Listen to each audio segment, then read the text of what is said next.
ہم سب بڑی تفصیلی آپ سے 19-20 نشستوں میں ہم نے گفتگو کی تھی سیدنا علی اور سیدنا امیر معاویہ کا جو کہ اختلاف تھا، ایک نزاع تھا. ہم نے دیکھا کہ اس کے نتیجے میں جنگیں بھی ہوئیں، خونریزی بھی ہوئی. وہ پوری کی پوری جو سیاسی کشمکش تھی اس کے محرکات کیا تھے. غامدی صاحب ایک بالکل منفرد زاویہ رکھتے ہیں، اس کو دیکھنے کا تفصیلی بحث ہم نے وہاں پر کی ہیں. پس منظر وہی ہے لیکن ایک نئی بحث ہے. میں چاہتا ہوں پہلے اصول زیر بحث آئے پھر ہم اطلاقات پر بھی جائیں. پہلا سوال آج کی نشست میں آپ کی خدمت میں یہ ہے، آپ کی نظر میں دینی لحاظ سے کسی حکومت کو قائم کرنے کا صحیح درست شرعی طریقہ کیا ہے، اور کیا کوئی حکمران رخصت ہوتے وقت کسی کو ولی عہد بنا سکتا ہے، جانشین مقرر کر سکتا ہے، اپنا یہ طے کر سکتا ہے کہ میرے بعد یہ حکمران ہوگا، کیونکہ وہ چلا جاتا ہے اور جانے کے بعد کیا یہ ضروری ہے اس حکمران کے لیے بھی کہ وہ پوری کی پوری سلطنت سے ایک طریقے سے بیعت لے، ان سے رضامندی ہو، لیکن اگر اس کو کوئی تسلیم نہ کرے تو کیا اس کی ولایت نافذ ہو جاتی ہے؟ اس میں بعض اصولی چیزیں ہیں جو میرا خیال ہے کہ پہلے واضح کرنی چاہیے، ورنہ میں ایک رائے دے دوں گا، کوئی دوسری فاضل شخصیت ایک اور رائے دے دے گی. لوگوں کے لیے یہ مشکل ہو جاتا ہے کہ وہ فیصلہ کریں کہ ان میں سے کیا بات صحیح ہے. جب آپ اصول استدلال واضح کر دیں تو پھر یہ ممکن ہوتا ہے کہ عام آدمی بھی ان کی روشنی میں یہ دیکھ سکے کہ کس بات کو صحیح قرار دینا ہے اور کس بات کو رد کر دینا ہے. پہلی بنیادی بات جو ہمیشہ ملحوظ رکھنی چاہیے وہ یہ ہے کہ ہمارا علم، اور جب میں کہتا ہوں ہمارا علم تو اس کا مطلب یہ ہوتا ہے کہ وہ لوگ جنہوں نے فقہ ترتیب دی ہے، وہ جنہوں نے علم کلام پر گفتگو کی ہے، وہ جنہوں نے صوفیانہ حقائق و معارف بیان کیے ہیں، یہ ہمارے علم کی تاریخ ہے یا اس کا ایک اجمالی تصور ہے. ہمارا علم واقعات سے استدلال کرتا ہے. میرے نزدیک یہ کسی طرح بھی صحیح نہیں.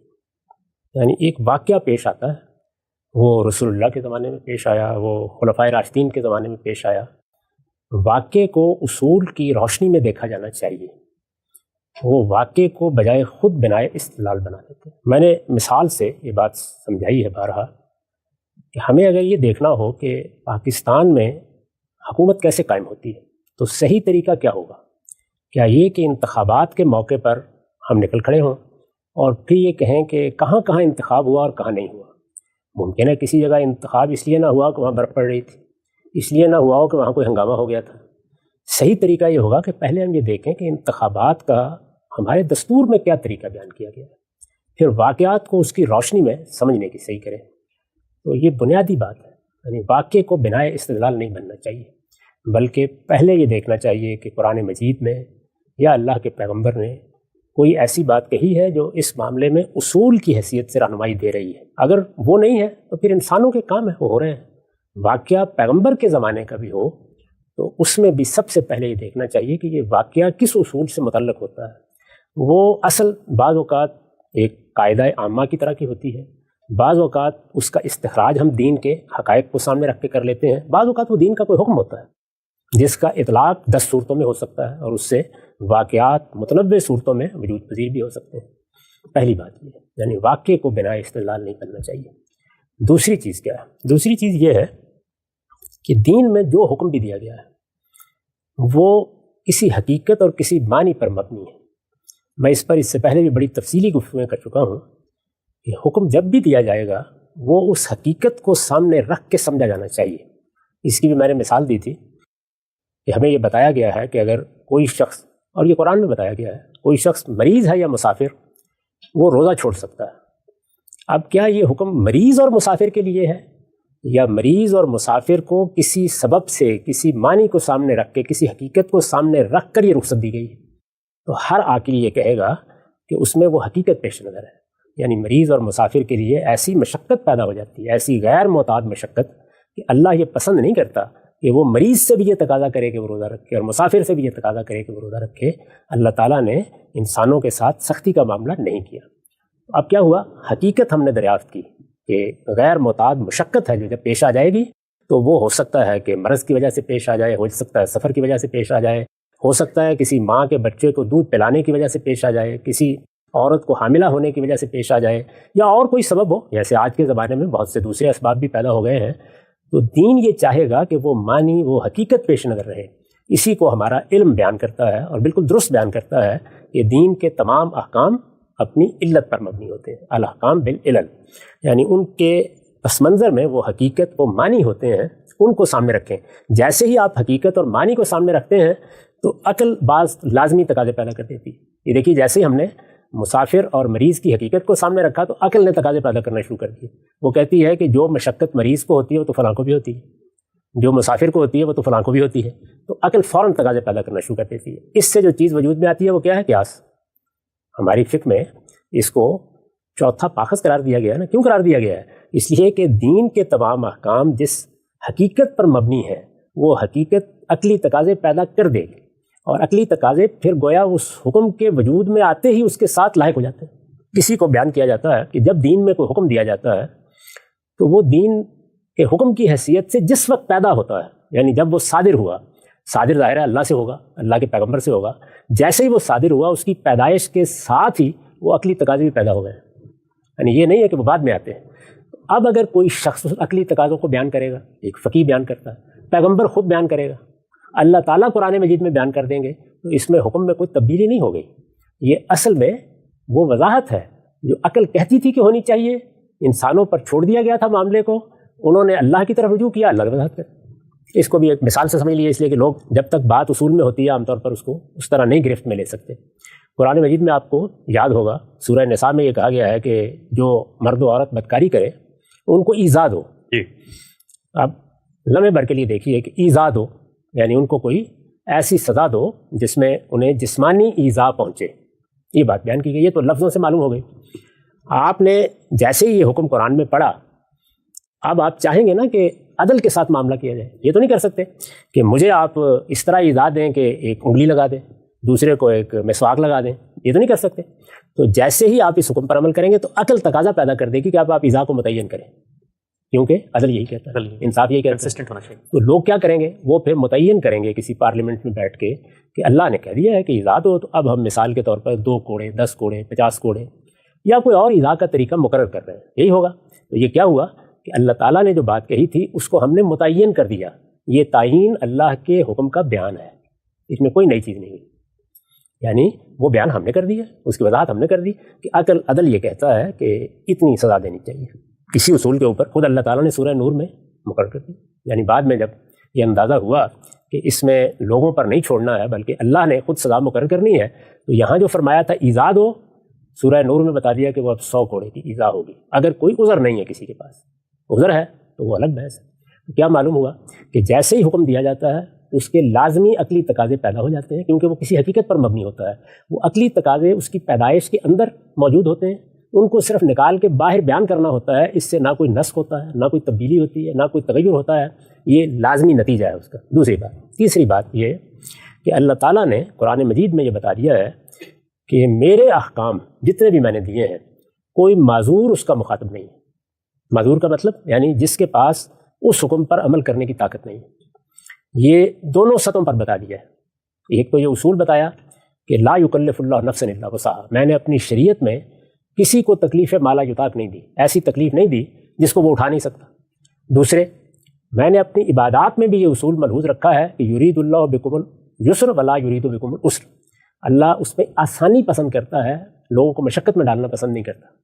تو اب یہ بات بالکل واضح ہو گئی کہ دین میں جو حکم بھی دیا جائے گا, وہ کسی حرمت کا معاملہ ہے, وہ کوئی ہدایت ہے, وہ لوگوں کے حالات کے لحاظ سے, فرد کو دیا گیا ہے تو فرد کے حالات کے لحاظ سے, معاشرے کو دیا گیا ہے تو معاشرے کے حالات کے لحاظ سے, وہ معذورین کو مخاطب نہیں کرے گا. اس کو امام شاطبی اس طرح بیان کرتے ہیں اپنی موافقات میں کہ یہ جتنے احکام ہیں معذورین پہلے دن سے ان کے مخاطب ہی نہیں تھے. عذر مجھے پیش آ گیا, آپ کو پیش آ گیا. اسی اصول پر یہ بتایا ہے نا کہ میں نے یہ کہا ہے تمہیں, اللہ تعالیٰ کہتے ہیں کہ تم نے فلاں فلاں چیزیں نہیں کھانی, وہ حرام ہے, لیکن اگر کسی کو اضطرار پیش آ گیا, یا جیسے ابھی میں نے روزے سے استثناء کی مثال دی, یا جیسے نماز کے بارے میں بتایا کہ تم اتر نہیں سکتے, سفر میں ہو, کوئی خطرے کی صورتحال ہے, تو کیا کرو, رجالوں نے رکوانا, یعنی تم پیدل چلتے ہوئے پڑھ لو, تم سواری پر بیٹھے ہوئے پڑھ لو. تو 3 باتیں میں نے آپ کی خدمت میں عرض کی, اور یہ تینوں بڑی بنیادی باتیں ہیں. واقعات سے استدلال نہیں کرنا چاہیے, واقعات کو ہمیشہ اصول کی روشنی میں سمجھنا چاہیے, پہلی بات. دوسرے یہ عرض کیا کہ جب بھی کبھی دین کا کوئی حکم دیکھیں تو اس کی حقیقت اور معنی کو سامنے رکھیں, اور پھر فوری طور پر یہ سمجھنے کی صحیح کریں کہ اس سے عقلی تقاضے کیا پیدا ہو رہے ہیں. وہ حکم کا حصہ ہیں, وہ حکم کے وجود میں آنے کے ساتھ ہی شامل ہو گئے ہیں, وہ کوئی باہر کی چیز نہیں ہے. اور تیسرے یہ کہ دین کے تمام احکام جہاں جہاں بھی بیان ہوئے ہیں ان کا مخاطب کوئی ایسا شخص نہیں ہے, ہاں وہ فرد کو دیے گئے ہیں تو فرد نہیں ہے, معاشرے کو دیے گئے ہیں تو معاشرہ نہیں ہے, جس کے لیے ان پر عمل کرنے میں کوئی سخت مشکل پیش آ رہی ہے. جس میں جان مال آبرو کو کوئی خطرہ لاحق ہونے کا اندیشہ ہے اگر عمل کیا جائے۔ یہ بات اگر واضح ہو گئی تو اب ذرا اس سوال کی طرف آئیے۔ دین میں حکومت قائم کرنے کے باب میں یہ ہو سکتا تھا کہ اللہ تعالیٰ کوئی ہدایت نہ فرمائے، یعنی ہمارا ایک نظم ہے، ہم جس طرح چاہیں اس کو قائم کر لیں۔ دنیا کی تاریخ پر نگاہ ڈالیں تو معلوم ہوتا ہے کہ اصلاً نظم طاقت نے قائم کیا ہے، یعنی انسان جب اپنے اختیار کو غلط استعمال کرتا تھا تو اس سے ظاہر ہے بعض گنڈے بعض اوباش لوگوں کے خلاف اقدام کرنے لگ گئے، تو اب کسی طاقتور شخص نے اٹھ کے ان کی گردن ناپ دی تو وہی پھر قبیلے کی آنکھ کا تارا بن گیا، اور آہستہ آہستہ اس کو لوگوں نے اپنا رہنما بنا لیا، تو ایک قبائلی نوعیت کا نظم پیدا ہونا شروع ہو گیا۔ بعد میں پھر اس کی مختلف صورتیں وجود میں آتی رہیں، موجودہ زمانے میں وہی ہماری ریاست ہے، تو کر لیتے ہم بھی اپنی ضرورتوں کے تحت۔ لیکن اللہ تعالیٰ نے مسلمانوں کی جماعت میں جب یہ موقع آیا تو اپنی ہدایت دے دی، یعنی خاموشی نہیں اختیار کی۔ وہ ہدایت یہ تھی کہ امرہم شورا بینہم، یعنی مسلمانوں کے شایان شان یہی ہے کہ وہ اپنا نظم جہاں بھی قائم کرنے کی ضرورت پیش آئے، کسی چھوٹی جگہ پر، بڑی جگہ پر یا پوری ریاست میں، وہ ہمیشہ لوگوں کی رائے پر اس کو قائم کریں گے۔ لوگوں کی رائے سے وہ وجود میں آئے گا، لوگوں کے مشورے سے وجود میں آئے گا اور اسی بنیاد پر قائم ہوگا۔ تو اس سے یہ بات تو طے ہو گئی کہ اللہ تعالیٰ کا بتایا ہوا طریقہ صرف ایک ہی، کوئی دوسرا طریقہ اللہ نے بتایا ہی نہیں، ایک ہی بات۔ آپ پورے قرآن کو پڑھ جائیے، ایک ہی طریقہ ہے، امرہم شورا بینہم، یعنی اللہ کا پسندیدہ طریقہ یہی ہے، اللہ تعالیٰ نے اسی کو تجویز فرمایا ہے، اسی طریقے کی پیروی کرنی چاہیے، امرہم شورا بینہم۔ اب ذرا اسی چیز کو سامنے رکھیے جو میں نے بیان کی۔ اللہ نے حکم دیا ہے، اللہ نے جتنے احکام دیے ہیں ان کے مخاطب معذورین نہیں ہیں، ایک بات۔ اور دوسرے یہ کہ جب یہ حکم ایک اجمالی طریقے سے دیا گیا ہے تو جو حالات ہوں گے ان کے مطابق اس پر عمل کیا جائے۔ ٹھیک، چنانچہ میں نے بڑی تفصیل سے یہ بتایا تھا کہ امرہم شورا بینہم کو قرآن میں پڑھنے کے بعد اور آیت کو سمجھ لینے کے بعد، آیت کو سمجھنے میں جو لوگوں نے غلطی کی ہے اس پر ہم توجہ دلا چکے۔ میں نے عرض کیا کہ اس میں سب سے اچھی تفسیر اس آیت کی مولانا سید ابوالعلا صاحب مودودی نے تفہیم القرآن میں لکھی ہے، میں نے بھی اس کو اقتباس کیا ہے اپنی کتاب میزان میں۔ میرے نزدیک اس میں لفظ کا حق ادا کر دیا گیا ہے اور ہر چیز واضح کر دی گئی ہے، اور بتا دیا گیا ہے کہ یہ محض مشورہ کر لینے کا حکم نہیں ہے، بلکہ اس میں یہ ہدایت ہے کہ حکومت، ریاست، اس کے معاملات میں سب فیصلے لوگوں کی رائے کی بنیاد پر ہونے چاہیے، نظم رائے سے وجود میں آنا چاہیے، اس کی تائید پر قائم ہونا چاہیے۔ رائے کے بارے میں اس وقت بھی دنیا یہی مانتی ہے، قدیم زمانے میں یہی تھا کہ وہ ارباب حل و عقد کی وساطت سے لی جائے گی۔ یعنی یہ تو نہیں ہو سکتا نا کہ اس وقت مثال کے طور پر امریکہ کی آبادی 38 کروڑ ہے تو سب کے سب لوگ رائے دے دیں کسی معاملے میں، ہر معاملے میں نہیں ہو سکتا، تو آپ ان کے نمائندے منتخب کرا لیتے ہیں، انہی کو ہمارے ہاں ارباب حل و عقد کہا جاتا ہے۔ ارباب حل و عقد آج منتخب کرائے جا سکتے ہیں، قدیم قبائلی تمدن میں وہ پہلے سے طے ہوتے ہیں، یعنی ایسے لوگ جن کو سوسائٹی اپنا رہنما سمجھتی ہے، وہ مختلف لوگوں کو ریپرزینٹ کرتے ہیں، وہ ان کے نمائندے سمجھے جاتے ہیں، انہی کی رائے سے نظم قائم کر لیا جاتا تھا۔ خلفائے راشدین نے امرہم شورا بینہم پر عمل کرتے ہوئے یہی طریقہ اختیار کیا۔ اب اس طریقے پر فرض کیجئے کہ کسی وقت عمل کرنا ممکن نہ رہے، میں نے ابھی عرض کیا نا کہ عمل کرنا فرد کے لیے ممکن نہیں رہا، اس کو کوئی حلال چیز میسر نہیں ہے، یا اس کے لیے نماز جس طریقے سے بتایا گیا اس طرح پڑھنی ممکن نہیں ہے، تو اسی طرح کا عذر، اسی طرح کا اضطرار معاشروں کو پیش آ جاتا ہے۔ اگر کسی معاشرے کو اضطرار پیش آ گیا ہے تو پھر کیا ہوگا؟ پھر ظاہر بات ہے کہ وہ حکم کا مخاطب نہیں رہے گا، اس لیے کہ اللہ تعالیٰ کے تمام احکام وہ اسی اصول پر ہے کہ نہ وہ تکلیف مالا یطاق دیتا ہے، نہ لوگوں کو ایسے اسر میں مبتلا کرتا ہے۔ سوسائٹی کو دیکھا جائے گا کیا ہم اس حکم پر عمل کرنے کی پوزیشن میں ہیں۔ اب اگر آپ دیانتداری سے اس نتیجے پر پہنچے ہیں کہ اگر اس حکم پر عمل کیا جائے، یعنی اس کے لیے کوئی طریقہ اختیار کیا جائے، تو امن قائم نہیں ہوگا، بدامنی پیدا ہو جائے گی۔ اگر اس کے معاملے میں کوئی اقدام کیا جائے تو اس کا نتیجہ یہ نکلے گا کہ سلطنت ہی بالکل پارا پارا ہو جائے گی۔ اللہ کے بنائے ہوئے طریقے پہ عمل کریں گے تو نقصان ہو جائے گا۔ بعض اوقات ایسا ہوتا ہے جیسے کہ آپ بھوکے اگر رہیں، اللہ تعالیٰ کے حکم کے مطابق حرام نہ کھائیں تو مر جائیں گے نا۔ اضطرار کس کو کہتے ہیں؟ یا اسی طریقے سے مثال کے طور پر آپ سواری پر ہیں، ادھر جنگ میں تیر برس رہے ہیں، آپ کہتے ہیں کہ میں تو نماز نیچے اتر کے پڑھوں گا۔ دیکھا ہوگا آپ نے بہت سے لوگوں کو، وہ جہاز میں کھڑے ہو جاتے ہیں۔ ظاہر ہے کہ آپ کو یہ معلوم ہے کہ جہاز میں اس طرح کھڑے ہونا یہ حفاظت کے نقطہ نظر سے ایک بلنڈر ہے، نہیں کھڑا ہونا چاہیے آپ کو۔ اسی طرح کا معاملہ، اب ٹرین کھڑی ہے، ٹرین نے تو اپنے قاعدے سے چلنا ہے نا، آپ اترے اور اتر کے آپ نے اللہ اکبر پلیٹ فارم پر کھڑے ہو کے شروع ہو گئے۔ تو اس طرح کے کسی موقع کے اوپر اصول کیا ہوگا کہ اللہ کے حکم پر عمل کرنا ممکن نہیں ہے، یا ممکن نہیں ہے یا بہت مشقت کا باعث بنے گا، تکلیف کا باعث بنے گا۔ تو اس طرح کے موقع پر میں نے پہلے اصول میں یہ بات سمجھائی کہ آپ اللہ کے حکم کے مخاطب نہیں رہے، یہ دیانتداری سے فیصلہ کر لیا۔ یعنی دیانتداری سے فیصلہ کریں گے نا، جب ہم جہاز کی سیٹ پر بیٹھے ہوئے نماز پڑھتے ہیں تو دیانتداری سے فیصلہ کرتے ہیں کہ جہاز میں کھڑے ہو کر نماز پڑھنا یہ ٹھیک نہیں ہے، یہ خطرے کا باعث بن سکتا ہے، جان کے لیے خطرے کا باعث بن سکتا ہے، خود جہاز کی سیکورٹی کے خطرے کا باعث بن سکتا ہے، یہ کام ہمیں نہیں کرنا۔ تو جب ہم دیانتداری سے اس نتیجے پر پہنچ گئے تو اب گویا کھڑے ہو کر قیام کر کے اس طرح جیسے نماز پڑھی جاتی ہے پڑھنا یہ خدا کا حکم ہی نہیں رہا، یعنی اللہ کا حکم اب ہم سے متعلق نہیں ہے. اب جو اللہ تعالیٰ نے بتایا ہے اس کے مطابق ہم بیٹھے ہوئے پڑھ لیں گے، جیسے کہ ہم روزہ رکھتے ہیں یا اور کام کرتے ہیں جب ہمیں مشقت پیش آ جاتی ہے. مسافر اسی اصول پر روزہ چھوڑ دیتا ہے، وہ اللہ کے حکم کا مخاطب نہیں رہا. مریض روزہ نہیں رکھے گا، روزہ تو رمضان میں فرض تھا لیکن نہیں رکھے گا. کیوں نہیں رکھے گا؟ اس لیے کہ وہ جب مریض ہو گیا ہے یا بیمار ہو گیا ہے یا عورت حاملہ ہے یا وہ بچے کو دودھ پلا رہی ہے یا اور کوئی مشقت ہے تو وہ اللہ کے حکم کی مخاطب ہی نہیں رہی، پہلے دن سے مخاطب نہیں ہے. تو اسی طرح امرهم شورا بینہم کے بارے میں بھی اگر ایک سیاسی مدبر یا سیاسی مدبرین اس نتیجے پر پہنچتے ہیں کہ اس وقت اگر کوئی بندوبست ایسا نہیں ہے کہ جس کے تحت پرامن انتقال اقتدار کا راستہ نکالا جا سکتا ہے تو ہم اس حکم کے مخاطب نہیں رہے. اگر نہیں رہے تو پھر جو دنیا میں کوئی دوسرے طریقے ہوں گے وہ آپ اختیار کر لیں گے. دنیا میں جو دوسرے طریقے ہیں وہ بھی انسانوں نے تجربے کی بنیاد پر اختیار کیے ہیں.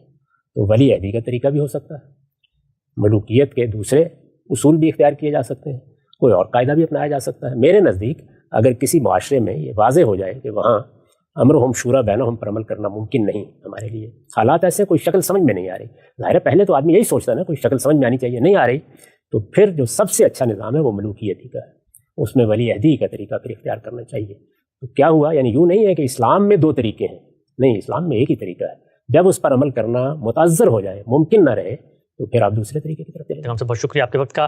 سیدنا امیر معاویہ نے یزید کو اپنا جانشین مقرر کیا. ولی عہدی کی یہ پوری بحث غامدی صاحب کا نقطہ نظر ابتدائی طور پہ سامنے آیا تھا. چند چیزیں واضح ہوئی تھیں، ان میں سے پہلی چیز یہ تھی کہ واقعات سے ہم کوئی اصول اخذ نہیں کر سکتے. اسی طریقے سے جو ہدایت ہمیں دی گئی ہے اگر اس پر ممکن نہ ہو عمل درآمد کرنا تو پھر جو حالات جو واقعات ہوتے ہیں اس کی رعایت سے آدمی کو اقدام کر سکتا ہے. دین میں اس کی گنجائشات موجود ہے. ہم سب بنیادی نقطے کے اوپر کچھ سوالات اٹھا کے میں چاہتا ہوں آپ اس کی وضاحت کریں.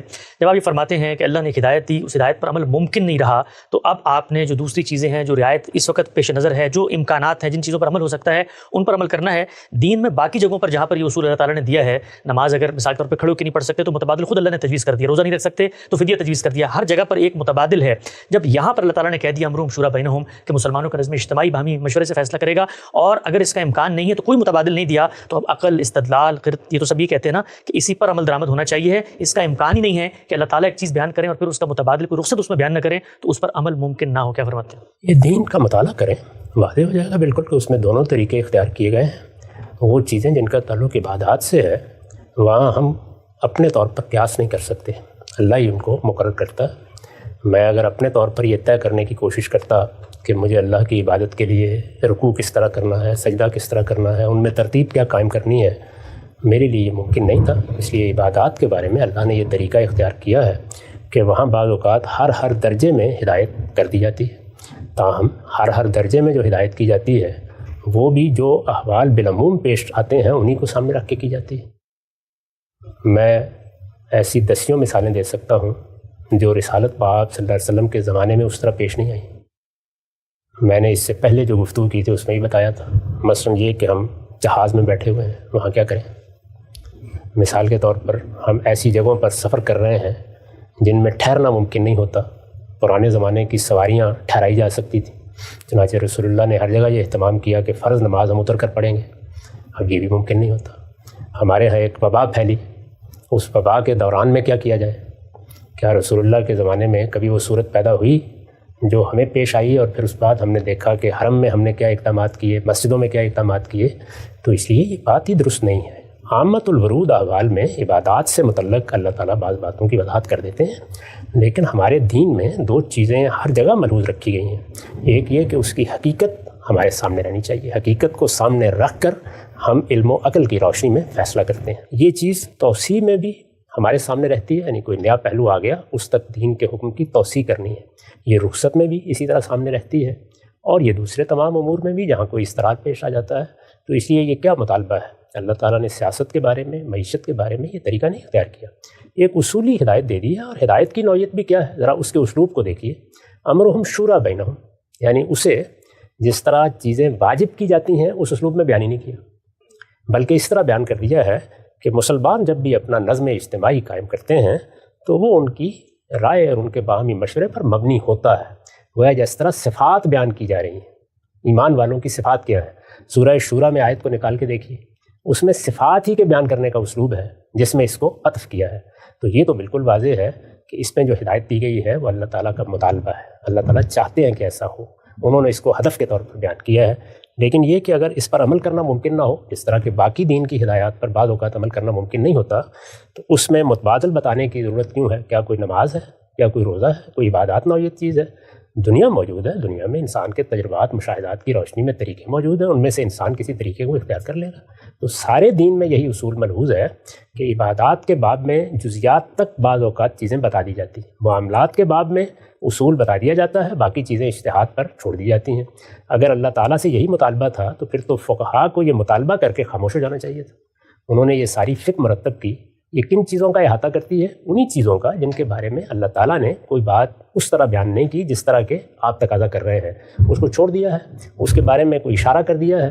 وہ چیز انسانی عقل خود متعین کر سکتی ہے تو اس میں 2-3 احتمالات ہو سکتے ہیں، ان میں ترجیح بھی انسان قائم کر لے تو کوئی خاص قیامت نہیں آ جائے گی، ان کو چھوڑ دیا ان تمام چیزوں کو۔ یہی طریقہ یہاں اختیار کیا گیا۔ اللہ تعالیٰ نے ایک بات کہی ہے، یہ کیسے ہو سکتا ہے کہ ہر حرمت جیسی چیز ہو اور اللہ تعالیٰ بتائیں کہ اضطرار پیدا ہو سکتا ہے، یعنی حرام چیزیں جن کو کھانا ہمارے لیے ممنوع قرار دیا گیا ہے۔ اسی طرح نماز روزہ جیسی عبادات ہوں اور اللہ تعالیٰ بتائیں کہ ایسی صورت پیدا ہو سکتی ہے کہ تم عمل نہ کر سکو، مسافر ہے، مریض ہے، روزہ نہیں رکھ سکتا، نماز نہیں پڑھ سکتا، تو یہ باتیں ساری وہاں ممکن ہوں اور سیاست اور معیشت میں اس کا کوئی امکان ہی نہ ہو، یہ نہیں ہو سکتا۔ تو اس لیے ایک ہی اصول ہوگا، ہمارا پورا دین اپنے علم اور اپنے اصول و مبادی کے لحاظ سے ہم آہنگ ہے، کنسسٹنٹ ہے۔ ہر جگہ دین میں وہ دونوں چیزیں ملحوظ ہیں۔ جو حکم بھی دیا گیا ہے، الفاظ میں جو بات کہی گئی ہے، اس سے اصلاً اس کی حقیقت مقصود ہے، اور حقیقت جب ہمارے فہم میں آ جاتی ہے تو عقلی تقاضے پیدا کرتی ہے۔ عقلی تقاضے لازماً ملحوظ ہوں گے، انہیں ہر دور میں پورا کیا جائے گا۔ اسی ذیل کا ایک بڑا عقلی تقاضا یہ ہے کہ معذورین اس سے مستثنیٰ ہوتے ہیں، اور جب کوئی آدمی معذور ہو جائے، شخص معذور ہو جائے یا پورا معاشرہ معذور ہو جائے، پوری قوم معذور ہو جائے، تو اللہ تعالیٰ کے حکم کی پابندی اٹھ جاتی ہے۔ کس طرح اٹھتی ہے؟ جس کو قرآن بیان کرتا ہے فلا اسم علیہ، اب کوئی گناہ نہیں ہے اگر اس کی خلاف ورزی ہوگی۔ راستہ کیا اختیار کرنا ہے؟ اگر علم و عقل خود متعین کر سکتے ہیں تو بیان کرنے کی ضرورت نہیں ہے، نہیں متعین کر سکتے تو اللہ تعالیٰ بتا دیتے ہیں۔ پیغام صاحب جو اصول آپ نے بیان کیا، خود اللہ تعالیٰ کے جو افعال ہیں، اللہ تعالیٰ کا جو قوموں کے ساتھ معاملہ، اس کی مثال ذہن میں آ رہی ہے، آپ تصدیق فرمائیے گا اگر یہ ٹھیک ہے۔ اگر اللہ تعالیٰ یہ چاہتے ہیں کہ مسلمان باہمی مشورے سے اپنے نظم اجتماعی کا فیصلہ کریں تو یقیناً یہ بات وہ پہلے جو قومیں ہیں ان سے بھی چاہتے ہوں گے۔ بنی اسرائیل کے بارے میں آتا ہے کہ انہوں نے مطالبہ کیا اللہ سے کہ جی ہم پہ آپ ایک بادشاہ جو ہے وہ مقرر فرما دیں، تو اصول تو اللہ کا اس وقت بھی یہی ہوگا، لیکن زمین پہ چونکہ حالات سازگار نہیں تھے، موافق نہیں تھے، لوگ اس اصول پر عمل درآمد نہیں کر سکتے، بادشاہ ہی چاہتے ہیں، تو اللہ تعالیٰ نے اپنے اصول کے برخلاف ایک بادشاہ تعلق مقرر کر دی۔ وہاں تو صورتحال اس سے بھی زیادہ آگے کی ہے، یعنی یہاں تو ہمیں ایک دنیوی معاملات سے متعلق ہدایت کی گئی ہے، امرہم شورا بینہم، کہ تمہیں اپنا نظم اجتماعی ہر حال میں مشورے پر قائم کرنا ہے، لوگوں کی رائے پر قائم کرنا ہے۔ یہ بڑی بلیغ ہدایت ہے۔ میں نے عرض کیا تھا کہ جو لوگ اس کے مضمرات کو سمجھنا چاہتے ہیں وہ مولانا سید ابوالعلا صاحب مودودی کی تفہیم القرآن میں اس کی شرح پڑھیں۔ ایک ایک چیز کا حق ادا کر کے انہوں نے بتایا ہے کہ یہ ہدایت کن کن امور کا احاطہ کر رہی ہے۔ تاہم یہ تو ہمارے دنیوی معاملات سے متعلق خود ہمارے لیے ایک قاعدہ بتایا گیا ہے۔ وہاں صورتحال یہ ہے کہ اللہ تعالیٰ یہ کہتے ہیں میں بادشاہ ہوں، یعنی بنی اسرائیل میں اللہ کی براہ راست حکومت قائم ہے، اللہ تعالیٰ حکومت کر رہے ہیں، پیغمبر اس حکومت کا نظم منتقل کرتا ہے، قاضی مقرر کر دیے گئے ہیں جو اس کا نظام چلاتے ہیں۔ وہاں بنی اسرائیل نے یہ کہا ہے کہ اللہ کی حکومت میں ہم ایک بادشاہ چاہتے ہیں جیسے کہ دنیا میں بادشاہ ہوا کرتا ہے۔ اچھا، ذرا تورات میں پڑھیے اللہ تعالیٰ نے کیا اس کے اوپر تبصرہ کیا ہے، میں تمہارا بادشاہ ہوں، کون سا بادشاہ تلاش کر رہے ہو؟ انہوں نے کہا ایسے ہی جیسے کہ ہم اپنے گرد و پیش کی سلطنتوں میں دیکھتے ہیں۔ تو اللہ تعالیٰ نے وہاں تبصرہ کیا ہے کہ اس طرح کے بادشاہ پھر کیا کرتے ہیں، ملوکیت کیسا استبداد پیدا کرتی ہے، لوگوں کو کیسے ذلیل کیا جاتا ہے، کس طریقے سے درباروں میں ان سے خدمت لی جاتی ہے، تصویر کھینچی ہے اس کی۔ اس لیے باز آ جاؤ، جب نہیں آئے تو پھر اللہ تعالیٰ نے بادشاہ مقرر کر دیا۔ تو اس سے یہ تعلیم دی کہ انسانوں میں سیاسی اور سماجی معاملات ان کے شعور کی سطح اور جو حالات ہوں ان کو ملحوظ رکھ کے کیے جا سکتے ہیں۔ اس میں بہت بڑی چیز ہے، اس سے بڑی چیز کیا ہو سکتی ہے، یا ہم جس آدمی کو مقرر کریں گے امرہم شورا بینہم پر، وہ تو ہمارا انتخاب ہوگا، وہاں تو اللہ تعالیٰ براہ راست بادشاہی کر رہے تھے۔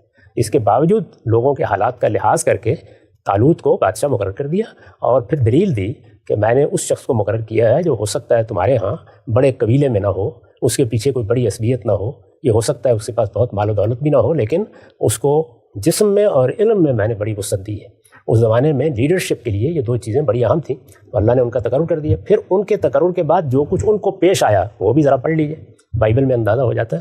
تو اس لیے سیاسی معاملات میں یہ کوئی طریقہ ہی نہیں ہے جو ہمارے مذہبی لوگ اختیار کرتے ہیں کہ بس ایک چیز پتھر کی لکیر ہو گئی۔ دین کے سارے احکام میں اضطرار اور معذوری یہ مستثنیٰ ہے، جب پیش آئے گی یہ بات زیر بحث آ سکتی ہے کہ مجھے یہ اضطرار کیا فی الواقع لاحق ہے، یہ روز پیش آتی ہے۔ اس وقت مجھے یہ بتائیے کہ دین کا وہ حکم جو قرض پر منفعت کے بارے میں دیا گیا ہے اور کہا گیا ہے کہ یہ سود ہے، اور یہ کہا گیا ہے کہ اللہ نے اس کو حرام کر دیا ہے، اور یہ کہا گیا ہے کہ یہ وہ چیز ہے کہ اگر لوگ باز نہ آئے تو اللہ اور رسول ان کے خلاف کارروائی کریں گے۔ اس وقت پوری دنیا میں اور عالم اسلام میں بھی اللہ کا یہ حکم بھی ہر ایک کے علم میں ہے، اور سود پر مبنی نظم معیشت بھی موجود ہے۔ اس کا بھی متبادل ذرا پوچھ کے بتائیے، کہاں بتایا اللہ تعالیٰ نے؟ یہ بھی آپ ہی پر چھوڑا ہے کہ اگر کسی وقت عمل کرنا ممکن نہ ہو تو پھر کیا کریں، اور وہی کیا کریں ہیں جس پر آپ غیر سودی بینکاری کے نظام بنا رہے ہیں بیٹھے ہوئے۔ صحیح بنا رہے ہیں یا غلط وہ ایک الگ چیز ہے، لیکن صورتحال کیا پیش ہے؟ یہی کہ دنیا کے معاملات کو، یعنی معیشت ہے نا، اس کو چلانے کے لیے بعض ناگزیر ضرورتیں ہیں، چلتی نہیں اس کے بغیر۔ تو اب کیا کیا جائے؟ تو پھر آپ نے ہیلا گری پر مبنی ایک پورا نظام بنایا ہے۔ اس سے شدید اختلاف کے باوجود اگر غور کر کے دیکھیے تو صورتحال تو وہی ہے۔ بالکل ہم سے صورتحال بالکل ہوئی ہے۔ ہمارے یہاں اسلامی بینکنگ کے اوپر جو لوگ تنقید کرتے ہیں علماء ہی میں سے، ان کی کتابوں کے آخر میں بھی انہی کنونشنل بینکس کا اکاؤنٹ نمبر دیا ہوتا ہے کہ اس طرح کی تحقیق میں معاونت کے لیے ان اکاؤنٹ میں پیسے ڈال دیجیے کہ ہم سب آگے بڑھاتے ہیں سلسلہ گفتگو کو۔ ایک سوال لوگ پوچھتے ہیں کہ اللہ کے پیغمبر تو واقف تھے اس طرح کی چیزوں سے، اور شرح و وضاحت بھی کر رہے ہیں، تفہیم و تبیین بھی کر رہے ہیں، معاملات کو کھول کے بتا بھی رہے ہیں، جو امکانات ہیں آپ نے بہت ساری پیشن گوئیاں بھی کی ہیں۔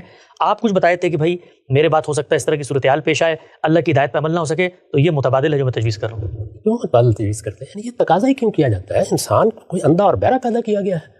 یعنی آپ کو پورا اعتماد ہے کہ میری امت کے علماء موجود ہیں، رہنما موجود ہیں، زعماء موجود ہیں، عقل دی گئی ہے، علم دیا گیا ہے، کریں گے فیصلے۔ یعنی انسان اپنے آپ کو لولا لنگڑا کیوں بنا کے کھڑا ہو جاتا ہے؟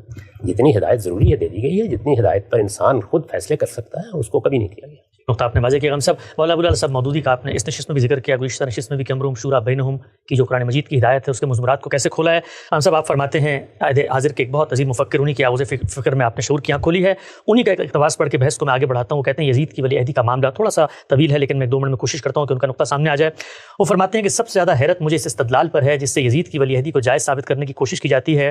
معترض حضرات یہ تو مانتے ہیں کہ اس کارروائی سے برے نتائج برآمد ہوئے، مگر وہ یہ کہتے ہیں کہ حضرت امیر معاویہ اگر یزید کو جانشین نامزد کر کے اپنی زندگی میں اس کے لیے بیعت نہ لیتے تو ان کے بعد مسلمانوں میں خانہ جنگی ہوتی، کیسر روم چڑھا تھا، اسلامی ریاستی کا خاتمہ ہو جاتا، اس لیے ان بدترین نتائج کی بنسبت وہ نتائج کم تر ہی برے ہیں جو یزید کو ولی عہد بنانے کے بعد رونما ہوئے۔ میں پوچھتا ہوں کہ اگر فی الواقع حضرت معاویہ کا خیال یہ تھا کہ ان کے بعد کہیں جانشینی کے لیے امت میں خانہ جنگی برپا نہ ہو، اور اس بنا پر وہ ضرورت محسوس فرماتے تھے کہ اپنی زندگی میں اس کا فیصلہ کر کے اپنے ولی عہد کے لیے بیعت لے لیں، تو کیا تابعین کو جمع کر کے اور صحابہ اور اکابرین کو جمع کر کے ان سے یہ کہتے کہ میری جانشینی کے لیے ایک موضوع آدمی کو میری زندگی میں منتخب کر لو، جس کو وہ لوگ منتخب کرتے اس کے حق میں سب بیعت کر لیتے؟ اس طریقہ کار میں آخر کیا امر مانے تھا؟ اور حضرت معاویہ یہ راہ اختیار کرتے تو کیا آپ سمجھتے ہیں کہ خانہ جنگی پھر بھی برپا ہوتی، کیسر روم پھر بھی چڑھاتا اور اسلامی ریاست کا خاتمہ ہو جاتا؟ ہم سب اصول سے ذرا اطلاق کی طرف بڑھتے ہیں۔ مولانا مودودی کا آپ نے حوالہ دیا امرہم شورا بینہم میں۔ مولانا مودودی خود یہ فرماتے ہیں کہ یہ جو پورا اصول آپ دین کا بیان کرتے ہیں کہ عمل ممکن نہیں تھا، آگے اندیشہ تھا، اس پر عمل کرتے اللہ کی ہدایت پہ تو خانہ جنگی ہو جاتی، عمل بالکل ممکن تھا، سارے لوگوں کو بٹھاتے اپنے بیٹے کو پیچھے کرتے، صحابہ سے کہتے جو تم میں زیادہ تقوی رکھنے والا ہے، ورا رکھنے والا ہے، سب پہ بیعت لے کے فیصلہ کر دیتے۔ یہ باتیں مولانا نے فرمائی ہیں اور بھی بہت سے لوگ کرتے ہیں۔ اس کے پیچھے ایک بڑا مغالطہ کار فرما ہوتا ہے، وہ یہ کہ جو لوگ علم و تقوی میں ممتاز ہیں وہ سیاسی لحاظ سے بھی لوگوں کے لیے قابل قبول ہو جایا کرتے ہیں۔ موجودہ زمانے میں ذرا اس کی ایک کوشش کر کے دیکھ لیجیے، آپ کی سوسائٹی بھی موجود ہے نا، اس میں بھی تقرر کرنا ہوتا ہے لوگوں کا۔ اس میں ذرا مدارس کے طلباء کو جمع کر لیں، سب علماء کو جمع کر لیں، علم و تقوی کے لحاظ سے جو ممتاز ترین شخصیات ہیں ان کی ایک فہرست بنا لیں، اور پھر لوگوں سے کہیں کہ ان میں سے انتخاب کر لیں، حکومت چل جائے گی۔ اس میں بہت سے مغالطے ہیں۔ صحابہ کرام کی سیاسی عصبیت وہ نہیں رہی تھی جو شیخین کے زمانے میں تھی، ان کی لیڈرشپ جو رسول اللہ کی دعوت نے پیدا کی تھی وہ کم و بیش ساری ختم ہو چکی تھی، بہت تھوڑے لوگ ان میں سے رہ گئے تھے۔ تابعین میں جو لوگ سامنے آئے یا تو وہ خود انہی کی اولاد میں سے تھے اور یا نو مسلم تھے جو بہت بڑی تعداد میں اب اس جماعت میں شامل ہو رہے تھے۔ ان میں جن لوگوں کے ہم نام لیتے ہیں، جن کو جمع کیا جائے، وہ زیادہ تر علم و تقوی کے لحاظ سے ممتاز شخصیات ہوتی ہیں۔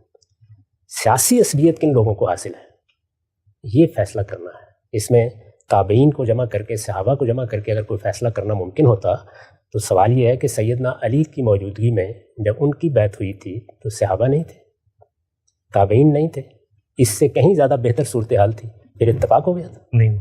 ان کے مقابل میں جب ام المومنین عائشہ کے ساتھ لوگ جمع ہوئے اور طلحہ اور زبیر جیسے جلیل القدر صحابہ بھی بیعت ختم کر کے مقابلے پر آ گئے تو وہ صحابہ نہیں تھے، وہ عشرہ مبشرہ نہیں تھے۔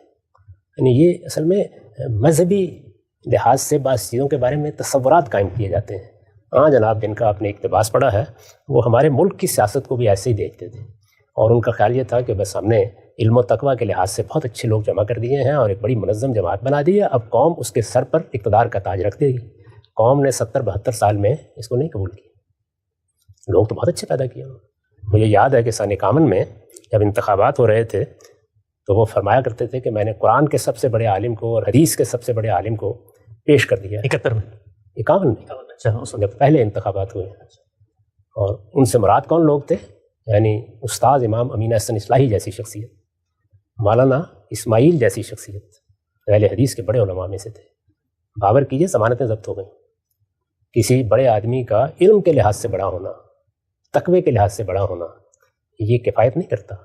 سیاست میں وہ خود بھی اگر کہیں اچھرا سے انتخاب لڑتے تو شیخ رشید کے مقابلے میں اسی طرح شکست کھا جاتے جس طرح میاں طفیل محمد صاحب سن 71 میں شکست کھا گئے۔ یہ بات ایسے ہے ہی نہیں ہے، یعنی نہ تابعین کی یہ حیثیت تھی۔ ہم جب تابعین کا لفظ بولتے ہیں تو مذہبی پس منظر میں بولتے ہیں، وہ لوگ جنہوں نے صحابہ کو دیکھا اور ان پر دیکھنے کے بعد ایمان لائے اور پھر ان میں سے بڑے بڑے علماء اور فقہا پیدا ہوئے، اس زاویے سے دیکھ رہے ہوتے ہیں۔ اس طرح کے علماء فقہا اس وقت بھی موجود ہیں ہماری سوسائٹی میں، لیکن ان کی کوئی سیاسی حیثیت نہیں ہوتی۔ یہ آپ کے علم میں ہے کہ ضیاء الحق صاحب نے ایک اسی نوعیت کی شورا بنا دی تھی، پورے ملک سے ان کے خیال کے مطابق علم و تقویٰ کے لحاظ سے ممتاز ترین شخصیات کا انتخاب کیا گیا تھا۔ پھر وہ شورا ہمارے نظم کا حصہ بن گئی، اس کو مسلمانوں کے ایک بڑے ملک میں قبولیت حاصل ہو گئی، اس کی بنیاد پر پوری قوم تیار ہو گئی کہ یہ تو بہت ہی اچھے لوگ جمع کر دیے گئے ہیں، ہم نے کیا کرنا ہے انتخابات کرا کے۔ تو میں کیا عرض کر سکتا ہوں، ہمارے ممدوح و مخدوم تھے، لیکن یہ اقتباس بتا رہا ہے کہ سیاسی حقیقتیں کیا ہوتی ہیں ان سے بہت معذرت کے ساتھ، بڑے ادب کے ساتھ ناواقف محض تھے۔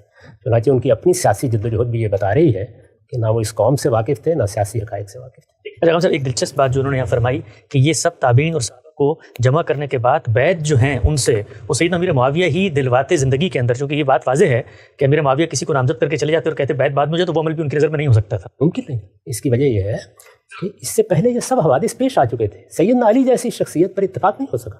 یعنی ایسا کیوں نہ ہوا کہ جس طرح ہم سیدنا علی کو دیکھتے ہیں اس زمانے کے لوگ بھی اسی طرح دیکھتے، اور جیسے ہی جنگ جمل میں وہ میدان میں آئے تھے تو اتنی بڑی تعداد میں جو لوگ سیدہ ام المومنین کے ساتھ جمع ہوئے تھے سب کے سب چھوڑ کے آتے اور وہ کہتے کہ ہم علی کے مقابلے میں آئیں گے۔ اچھا، اسی طرح جب صفین میں مارکا ہوا تو ادھر ادھر سے سارے لوگ فوراً نکلتے اور نکل کر بیعت کر لیتے۔ اس کے بعد تحکیم ہوئی۔ اس کا مطلب کیا ہے؟ اس کا مطلب یہ ہے کہ خود انہوں نے اس بات کو قبول کر لیا کہ میری خلافت کا فیصلہ اب دو لوگ مل کے بیٹھ کے کریں، ثالثی کے طریقے پر۔ ہو گیا فیصلہ، وہاں تو بیٹھ گئے تھے نا لوگ، نہیں ہوا۔ تو سیاسی معاملات ایسے نہیں ہوا کرتے۔ میں نے بڑی وضاحت سے اس پر گفتگو کر کے بتایا تھا کہ سیاسی معاملات میں وہ لوگ میٹر کرتے ہیں جن کو سیاسی عصبیت حاصل ہوتی ہے۔ اس طرح کے لوگوں کو متعین کرنا، اس طرح کے لوگوں کو نامزد کرنا یہ ممکن نہیں رہا تھا، کیونکہ سیاسی عصبیت جب لوگوں کو پیدا کرتی ہے تو یہ ایک دن میں ہو نہیں جاتا۔ آپ کیا کریں گے؟ یعنی کیسے پیدا ہوگی؟ کوئی قبیلے ہوں گے، کوئی بڑی ذمہ داریاں ہوں گی، کوئی بڑے کام ہوں گے، ایک تاریخ بنے گی، اس کے نتیجے میں فطری لیڈرشپ پیدا ہوگی۔ رسول اللہ صلی اللہ علیہ وسلم کی دعوت نے جو لیڈرشپ پیدا کی تھی وہ سیدنا عثمان کے زمانے میں کم و بیش ختم ہو گئی۔ لیڈرشپ صحابہ کے ہونے سے فرق نہیں پڑتا، تابعین کے ہونے سے فرق نہیں پڑتا، لیڈرشپ کہاں تھی اتنی بڑی سلطنت میں جس کو لوگ اس طرح قبول کر لیں؟ تو جو چیز سیدنا علی کے زمانے میں قبول نہیں ہو سکی، عبداللہ بن زبیر جیسی شخصیت کو یہ اعتماد حاصل نہیں ہو سکا کہ باقی سارے کے سارے لوگ آ جاتے اور کہتے کہ حجاز میں ان کی حکومت قائم ہو گئی ہے، خلافت راشدہ کا احیاء ہو گیا ہے، اب ہم کسی اور کی طرف کیوں دیکھیں؟ ایسا نہیں ہوا۔ جب تلواریں کھنچ جاتی ہیں اور استبداد کے ذریعے سے فیصلے ہونے شروع ہو جاتے ہیں جیسے کہ ہو گئے، اس کے بعد پھر کوئی نظم بنانا اتنا آسان کام نہیں کہ 10 لوگوں کو آپ جمع کریں تو اس کے نتیجے میں یہ ہو جائے گا وہ ہو جائے گا۔ ضیاء الحق صاحب نے میرے سامنے 10 نوعیت کے تجربات کیے علماء کے کہنے پر، سب کے سب ناکام ہو گئے، اور آخر میں وہی سیاست، وہی سیاسی جماعتیں، اور آخر میں وہی جنیجو صاحب، اور پھر ان کی بنائی ہوئی اسمبلی میں جو غیر جماعتی طور پر منتخب کرائی گئی وہی سب کچھ وجود میں آ گیا جس کو ختم کرنے کے لیے وہ نکلے تھے۔ تو میری بڑی مؤدبانہ گزارش ہے کہ سیاسی معاملات کو سیاسی طریقے سے اب مذہبی لوگوں کو سمجھنا سیکھنا چاہیے۔ ہم سب بہت شکریہ آپ کے وقت کا۔ ولی عہدی کی بحث سیدنا امیر معاویہ نے اپنے بعد اپنے بیٹے یزید کو خلیفہ نامزد کر دیا تھا، اور پھر ان کی جو حکومت ہے اس کا انعقاد ہو گیا تھا۔ غام صاحب سے ہم جان رہے ہیں کہ اسلام میں نظم اجتماعی کے تقاضے کیا ہیں، اور کوئی حکمران اپنے بعد کیا کسی کو ولی عہد بنا سکتا ہے، دین اسلام اس بارے میں کیا کہتا ہے؟ غام صاحب، آپ کا اصولی نقطہ نظر بھی سامنے آیا تھا اور اصول سے اطلاق کے سفر کا بھی ہم نے آغاز کیا تھا۔ میں نے آپ کے سامنے اقتباس رکھا تھا مولانا مودودی علیہ رحمہ کا، خود یزید کی ولی عہدی کے بارے میں ان کا جو نقطہ نظر، غام صاحب نے ایک ابتدائی نوعیت کی تبصرہ اس پر کر دیا تھا۔ میں چاہتا ہوں ہم سے ذرا تھوڑا سا اندر اتر کے کچھ پہلوؤں کی مزید توضیح آپ سے طلب کروں۔ میں دوبارہ ایک حصہ پڑھتا ہوں اور اس سے متعلق ایک سوال آپ کی خدمت میں رکھتا ہوں۔ مولانا مودودی لکھتے ہیں، میں پوچھتا ہوں کہ اگر فی الواقع حضرت معاویہ کا خیال یہ تھا کہ ان کے بعد کہیں جانشینی کے لیے امت میں خانہ جنگی برپا نہ ہو، اور اس بنا پر وہ ضرورت محسوس فرماتے تھے کہ اپنی زندگی میں اس کا فیصلہ کر کے اپنی ولیعہدی کے لیے بیعت لے لیں، تو کیا وہ اس نہایت مبارک خیال کو عمل میں لانے کی صورت اختیار نہ فرما سکتے تھے کہ بقایا صحابہ و اکابر تابعین کو جمع کرتے اور ان سے کہتے کہ میری جانشینی کے لیے ایک موضوع آدمی کو میری زندگی ہی میں منتخب کر لو، اور جس کو وہ لوگ منتخب کرتے اس کے حق میں سب سے بیعت لے لیتے؟ اس طریقہ کار میں آخر کیا چیز مانے تھا؟ ہم سب آپ نے بتایا تھا سیاسی حقیقتیں کیا ہوتی ہیں، وہ تقویٰ، ورع، للہیت، اور لوگوں کے اندر جو اللہ کا خوف ہے اس کی بنا پہ لوگوں کو عصبیت حاصل نہیں ہوتی. بات تھوڑی تھوڑی سمجھ میں آتی ہے، لیکن ایک پہلو اور بھی ہے، وہ یہ کہ 20 سال آپ کو خلافت کی مسند پر اللہ تعالیٰ نے موقع دیا. ان 20 سالوں میں بر اعظموں کے مسائل حل ہو گئے. ان 20 سالوں میں امت جو ہے وہ علم میں، فضل میں، مال میں، دولت میں کہاں سے کہاں پہنچ گئی. ہر چیز میں ارتقا ہوا. ایک نہیں ہوا تو صرف اس میں کہ جی میرے بعد انتخاب کس کا ہوگا. 20 سال کوئی نظام نہیں بن سکا، چلیں وہ بھی سمجھ میں آتا ہے، کوئی نظام متبادل تھا نہیں، ریاست پھیل گئی، ساری باتیں ٹھیک ہیں، لیکن 20 سال کے عرصے میں آج آ کر جو نظر رکی وہ گھر پہ رکی، اور جس کا انتخاب کیا وہ اپنی شاہکار اولادی تھی. صرف میں عرض کر چکا ہوں کہ یہ اولاد کا انتخاب نہیں ہے، یہ ملوکیت کو بطور ایک نظام کے اختیار کرنا ہے. رسول اللہ صلی اللہ علیہ وسلم کی نسبت سے جو بعض روایتیں بیان کی گئی ہیں ان میں بھی ملوکیت کا لفظ استعمال کیا گیا ہے. یہ سوال آپ ہی نے کیا تھا کہ بنی اسرائیل میں بھی اللہ تعالیٰ نے سلیمان و داؤد کو بادشاہ بنایا اور وہ پیغمبر بھی تھے. اس پر تجزیہ کر کے میں نے یہ عرض کیا تھا کہ ملوکیت اپنی ذات میں ایک نظم ہے، یعنی یہ محض کسی کو اولاد کی حیثیت سے ترجیح دینے کا نام نہیں ہے، وہ اپنی ذات میں ایک نظم ہے. اس نظم کی ضرورت انسان کو کیوں پیش آتی ہے؟ 2 چیزیں چاہیے ہوتی ہیں اور سیاسی لحاظ سے بڑی ضروری ہیں. ایک یہ کہ ایسی عصبیت حاصل ہو جو انتشار کا خاتمہ کر دے، اور دوسرے یہ کہ انتقال پرامن طریقے سے ہو سکے. پرامن انتقال کے لیے کوئی قاعدہ بنانا پڑتا ہے. کیا ضابطہ ہوگا؟ جمہوریت میں اب ہم نے یہ قاعدہ بنایا ہے کہ ہم انتخابات کرا دیتے ہیں. انتخابات کرانے دنیا میں کب ممکن ہوئے ہیں آ کر؟ یعنی یہ کیا انگلستان میں 1000 سال پہلے ممکن تھے؟ کیا یہ یورپ میں ممکن تھے؟ کیا یہ باقی دنیا میں ممکن تھے؟ تو سوال یہ ہے کہ یہ طریقہ کہ انتخابات کرا دیے جائیں، انتخابات ایک چھوٹے سے علاقے میں کرانے تو شاید ممکن اس وقت بھی ہوتے کہ چلیے مدینے میں انتخابات کرا لیے جائیں. خود رسالت مآب صلی اللہ علیہ وسلم نے حنین کے موقع پر جب یہ چاہا کہ لوگ مشورہ دیں تو آپ نے وہاں انتخاب کرا دیا اور یہ کہا کہ تم لوگ اپنے عرفاء منتخب کر کے میرے پاس بھیج دو، وہ میرے ساتھ بات کر لیں. تو 8-10 ہزار لوگ یا اس سے کم و بیش انہوں نے ایک جگہ پر جہاں وہ جمع تھے اپنے نمائندے منتخب کر کے بھیج دیے. اسی طرح سے قبائلی طریقے سے جو قیادت پیدا ہوتی ہے وہ عرب میں پہلے سے موجود تھی. رسالت مآب صلی اللہ علیہ وسلم کی دعوت نے صحابہ کی جماعت میں، جن کی زیادہ سے زیادہ تعداد 1.25 لاکھ 1.5 لاکھ بیان کی جا سکتی ہے، زیادہ سے زیادہ تعداد یعنی 1 لاکھ سے زیادہ تھی، ان میں دعوت نے جو قیادت پیدا کی تھی وہ 10-15 لوگ تھے، متعین تھی بڑی حد تک. لیکن یہ کہ سلطنتوں کی سطح پر کیا انتخابات کرائے جا سکتے تھے؟ تو کوئی طریقہ اگر انتخابات کے علاوہ آپ نے ایجاد کر لیا ہے یا لوگوں نے ایجاد کر لیا ہے تو وہ از راہ کرم بتائیے. میں معاویہ رضی اللہ عنہ کو بھی تجویز کر دیتا ہوں، بلکہ باقیوں کو بھی تجویز کر دیتا ہوں، اور وہ تو وہ عمر بن عبدالعزیز کو سب سے پہلے تجویز کرنا چاہیے. ایک خلیفہ راشد جن کے بارے میں یہ بحث ہی ختم ہو گئی کہ کوئی ان پر معترض ہو، ان کا زہد، ورع، تقویٰ، علم سب بے مثال، لیکن بہرحال اسی طریقے کو جاری رکھتے ہوئے دنیا سے رخصت ہو. تو ملوکیت اپنی جگہ ایک نظم ہے، یہ محض بیٹے کو حکومت دینا نہیں ہے. اس وقت ملکہ برطانیہ دنیا سے رخصت ہوئے ہیں، یورپ کے 12-13 کے قریب ممالک میں ابھی بھی بادشاہت ہے. وہاں کیا اصل مسئلہ بیٹا ہے؟ اصل مسئلہ یہ ہے کہ ایک خاندان کو عصبیت حاصل ہے، اس کو قومی سطح پر مانا گیا ہے، اور پرامن انتقال اقتدار کے لیے ایک نظم بنانا ضروری ہے. یعنی وہ نظم کیا ہوگا جس پر سب لوگ جمع ہو جائیں. یہی چیز اگر آپ غور کر کے دیکھیں تو خود ہمارے ہاں کی سیاسی جماعتوں میں آپ کو نظر آتی ہے، سیاسی خاندانوں میں نظر آتی ہے. یعنی اگر اولاد موجود ہے یا کوئی اس طریقے سے خاندان میں ذمہ داری سنبھال لیتا ہے تو بڑی بڑی شخصیات اس کے ساتھ وابستہ ہو جاتی ہیں. لیکن اگر ایسا نہ ہو تو ادھر پارٹی کا سربراہ نظروں سے ہٹتا ہے اور ادھر 3-4 پارٹیاں وجود میں آ جاتی ہیں. تو 2 چیزوں کو ہدف بنایا جاتا ہے کسی نظم میں. ایک یہ کہ عصبیت حاصل رہے، وہ عصبیت دور حاضر میں سیاسی جماعتیں فراہم کرتی ہیں.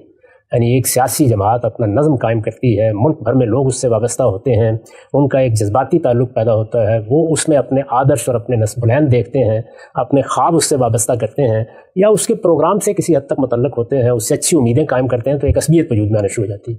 اور دوسرے یہ کہ پھر فیصلہ کیسے ہو، پرامن فیصلہ کرنا ہے نا. یعنی فیصلے کے 2 ہی طریقے ہیں، یا وہ پرامن طریقے سے ہوگا اور یا پانی پت کے میدان میں ہوگا.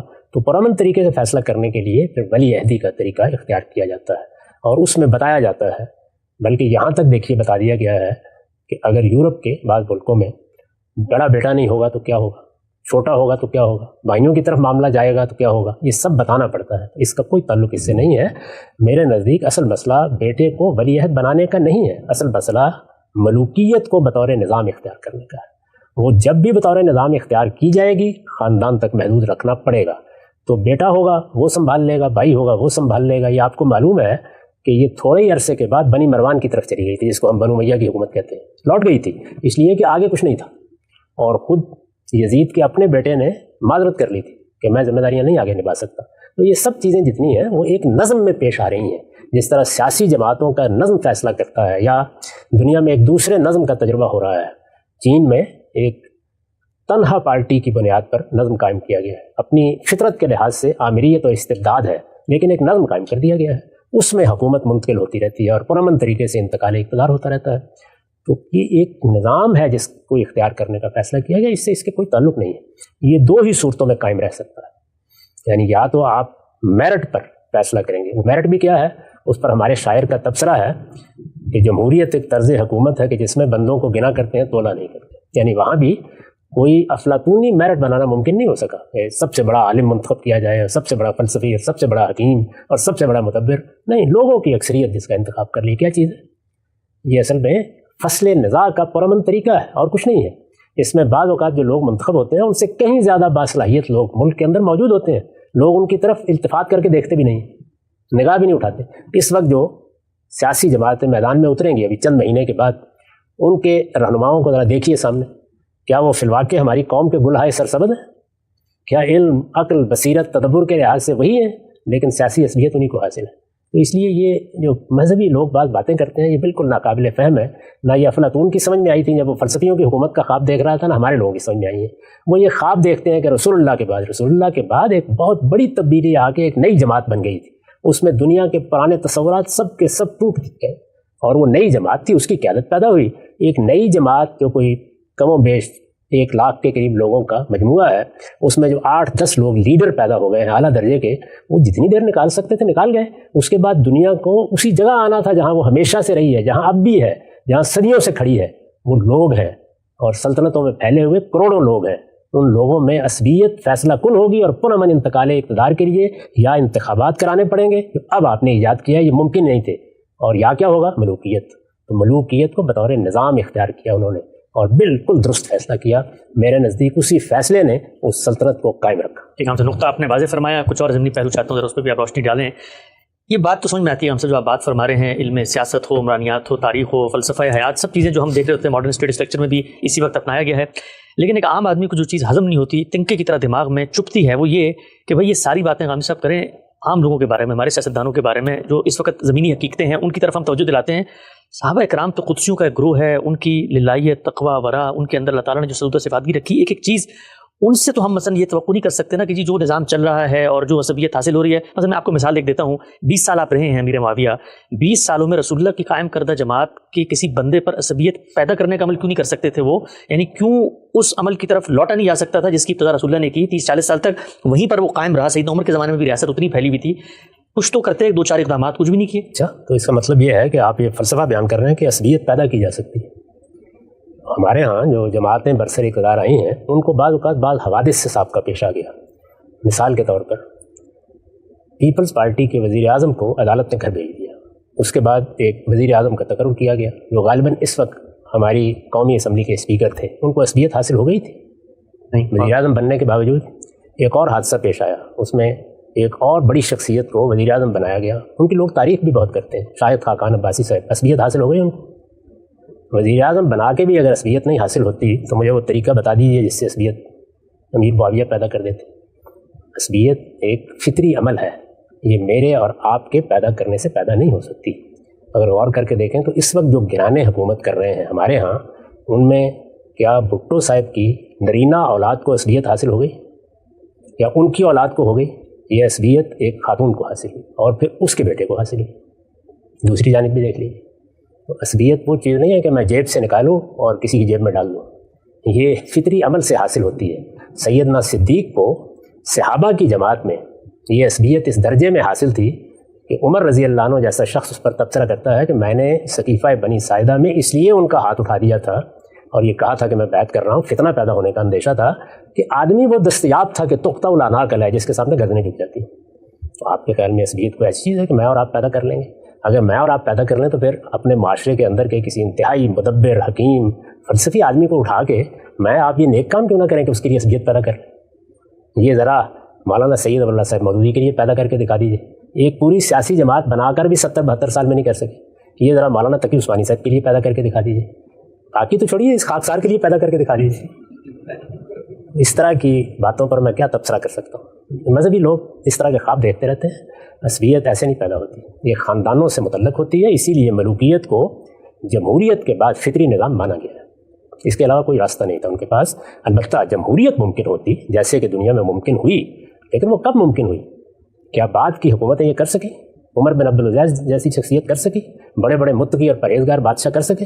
عالمگیر جس کو اقبال کہتے ہیں کہ ترکش مارا خدنگ آخری کر سکے؟ یہ آسان چیز.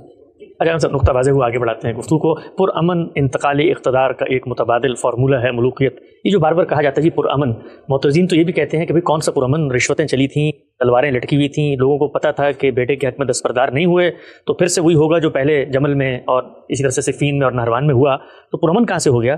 پرامن تو نہیں تھا، خوف تھا تو بیت ہو گئے.